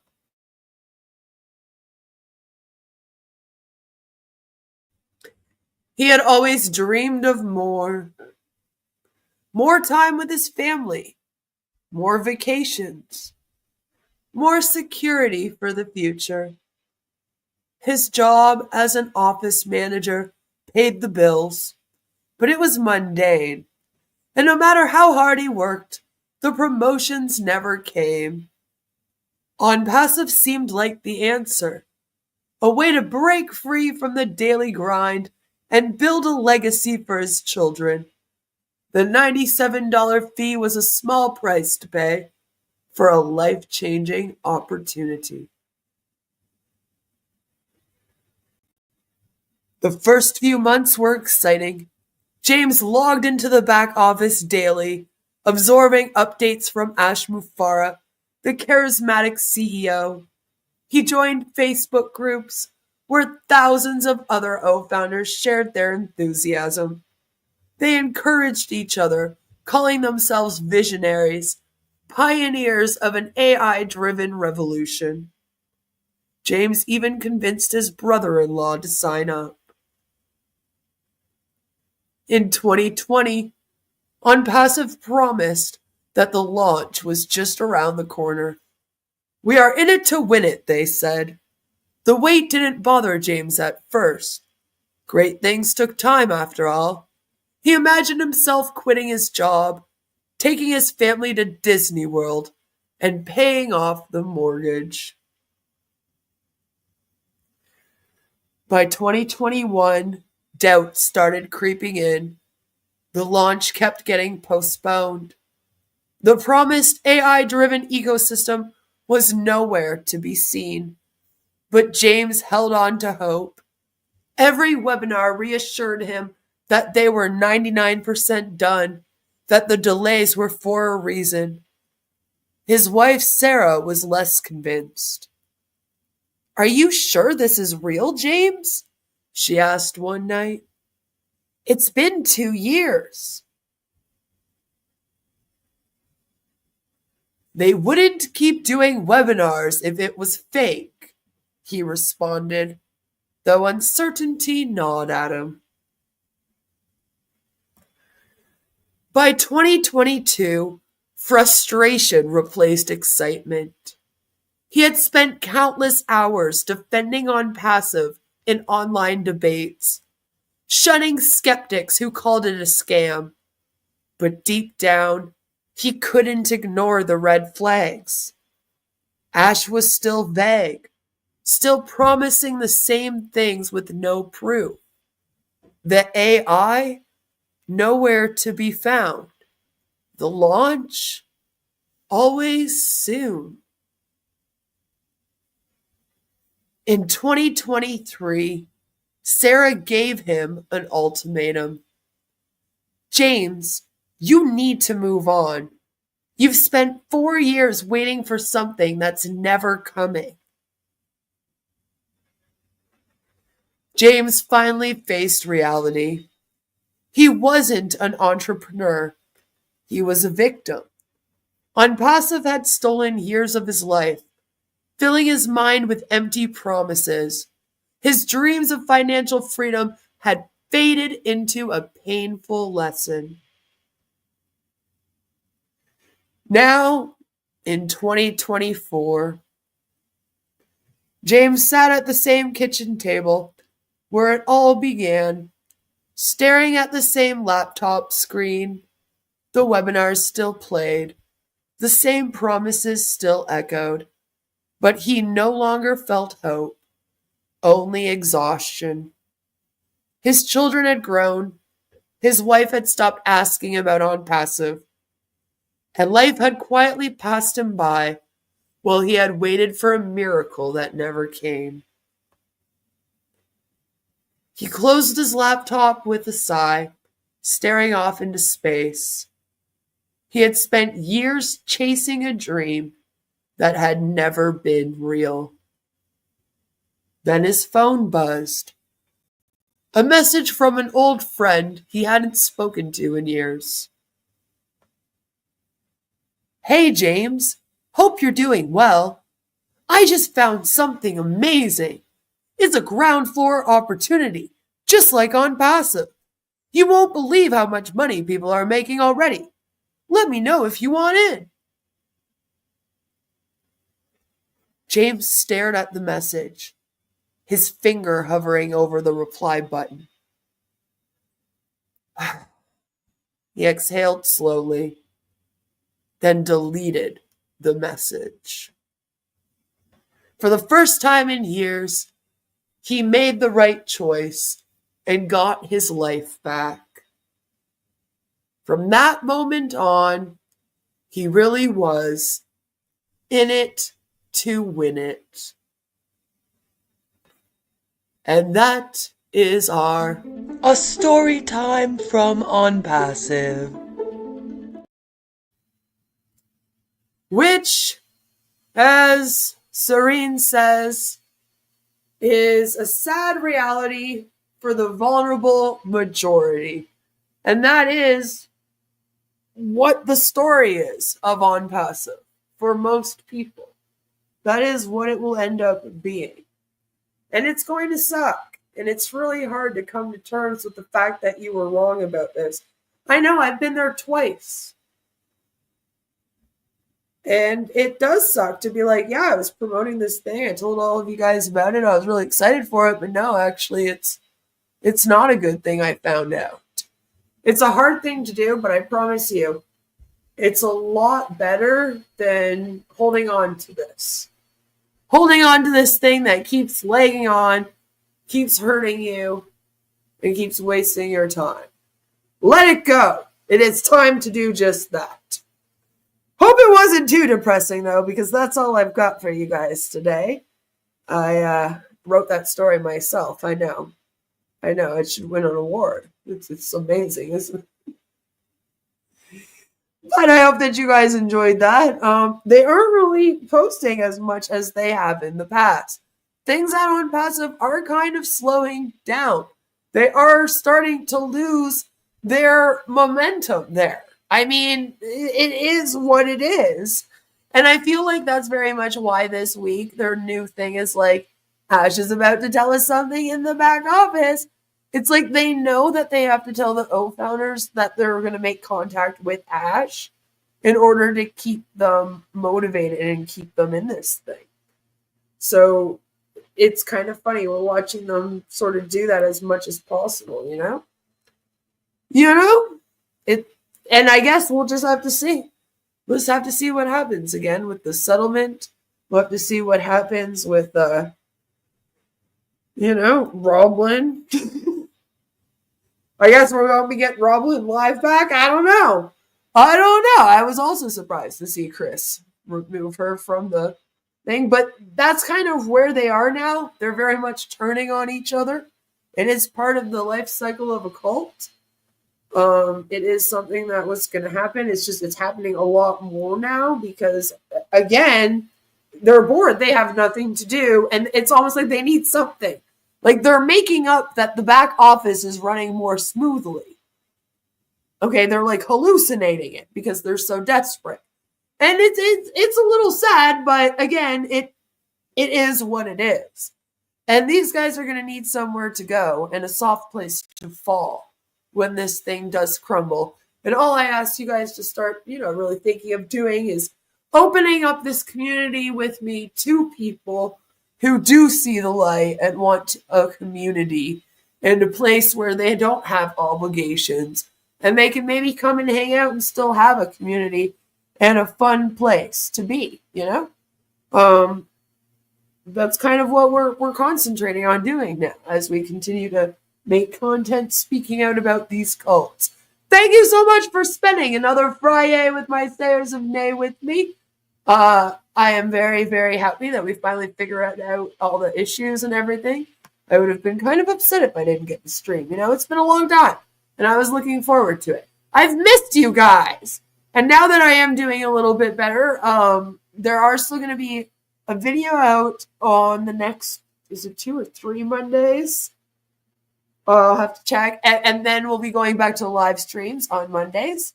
But coming up this next week, I should be good to go live a few times in the week. So I will be seeing you guys lots next week. And I'll be over here, in the meantime, working on a bunch of videos for you guys that I am catching up on. So stay tuned for all of those. Again, everything will be on the community tab. Have an amazing rest of your Friday night. And have a fabulous weekend, everyone. I love all of your faces. I'll see you soon. And like always, we're in it to win it. Because we're the real winners over here. Mwah!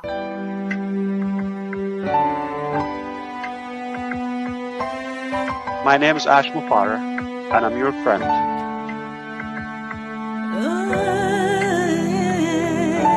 My name is Ash Mufara, and I'm your friend.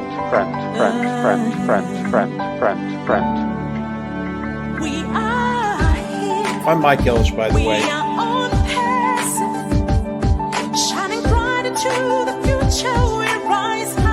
Call me Reverend Jim Jones, okay? Let's go to Guyana, all right? No joke. If that's a call. Hey.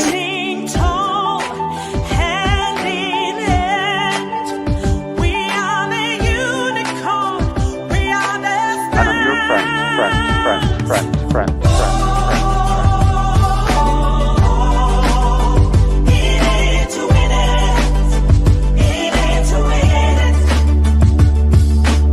That negative YouTube channel has got more followers on it than I do on my own.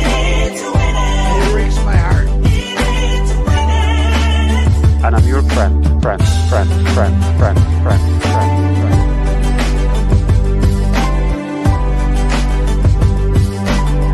My name is Ash Mufara.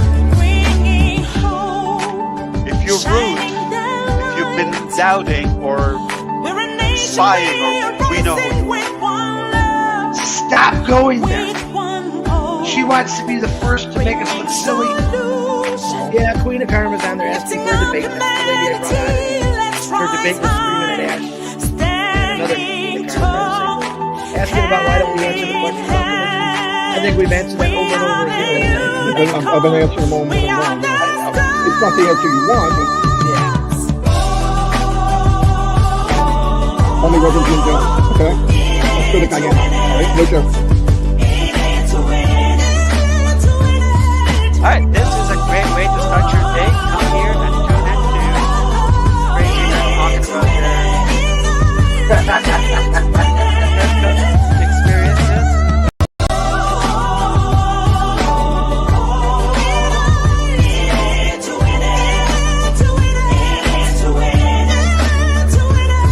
My name is Ash Mufar, and I'm your friend.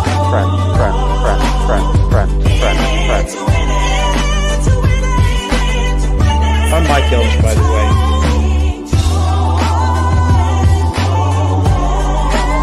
And I'm your friend. Have a good weekend. I love all your faces. Bye. Stop going there.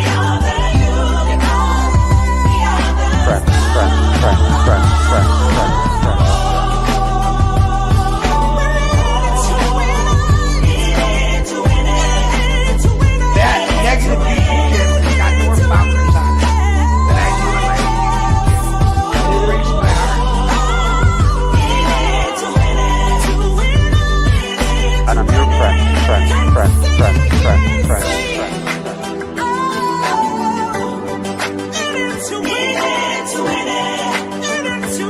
My name is Ash Mufar.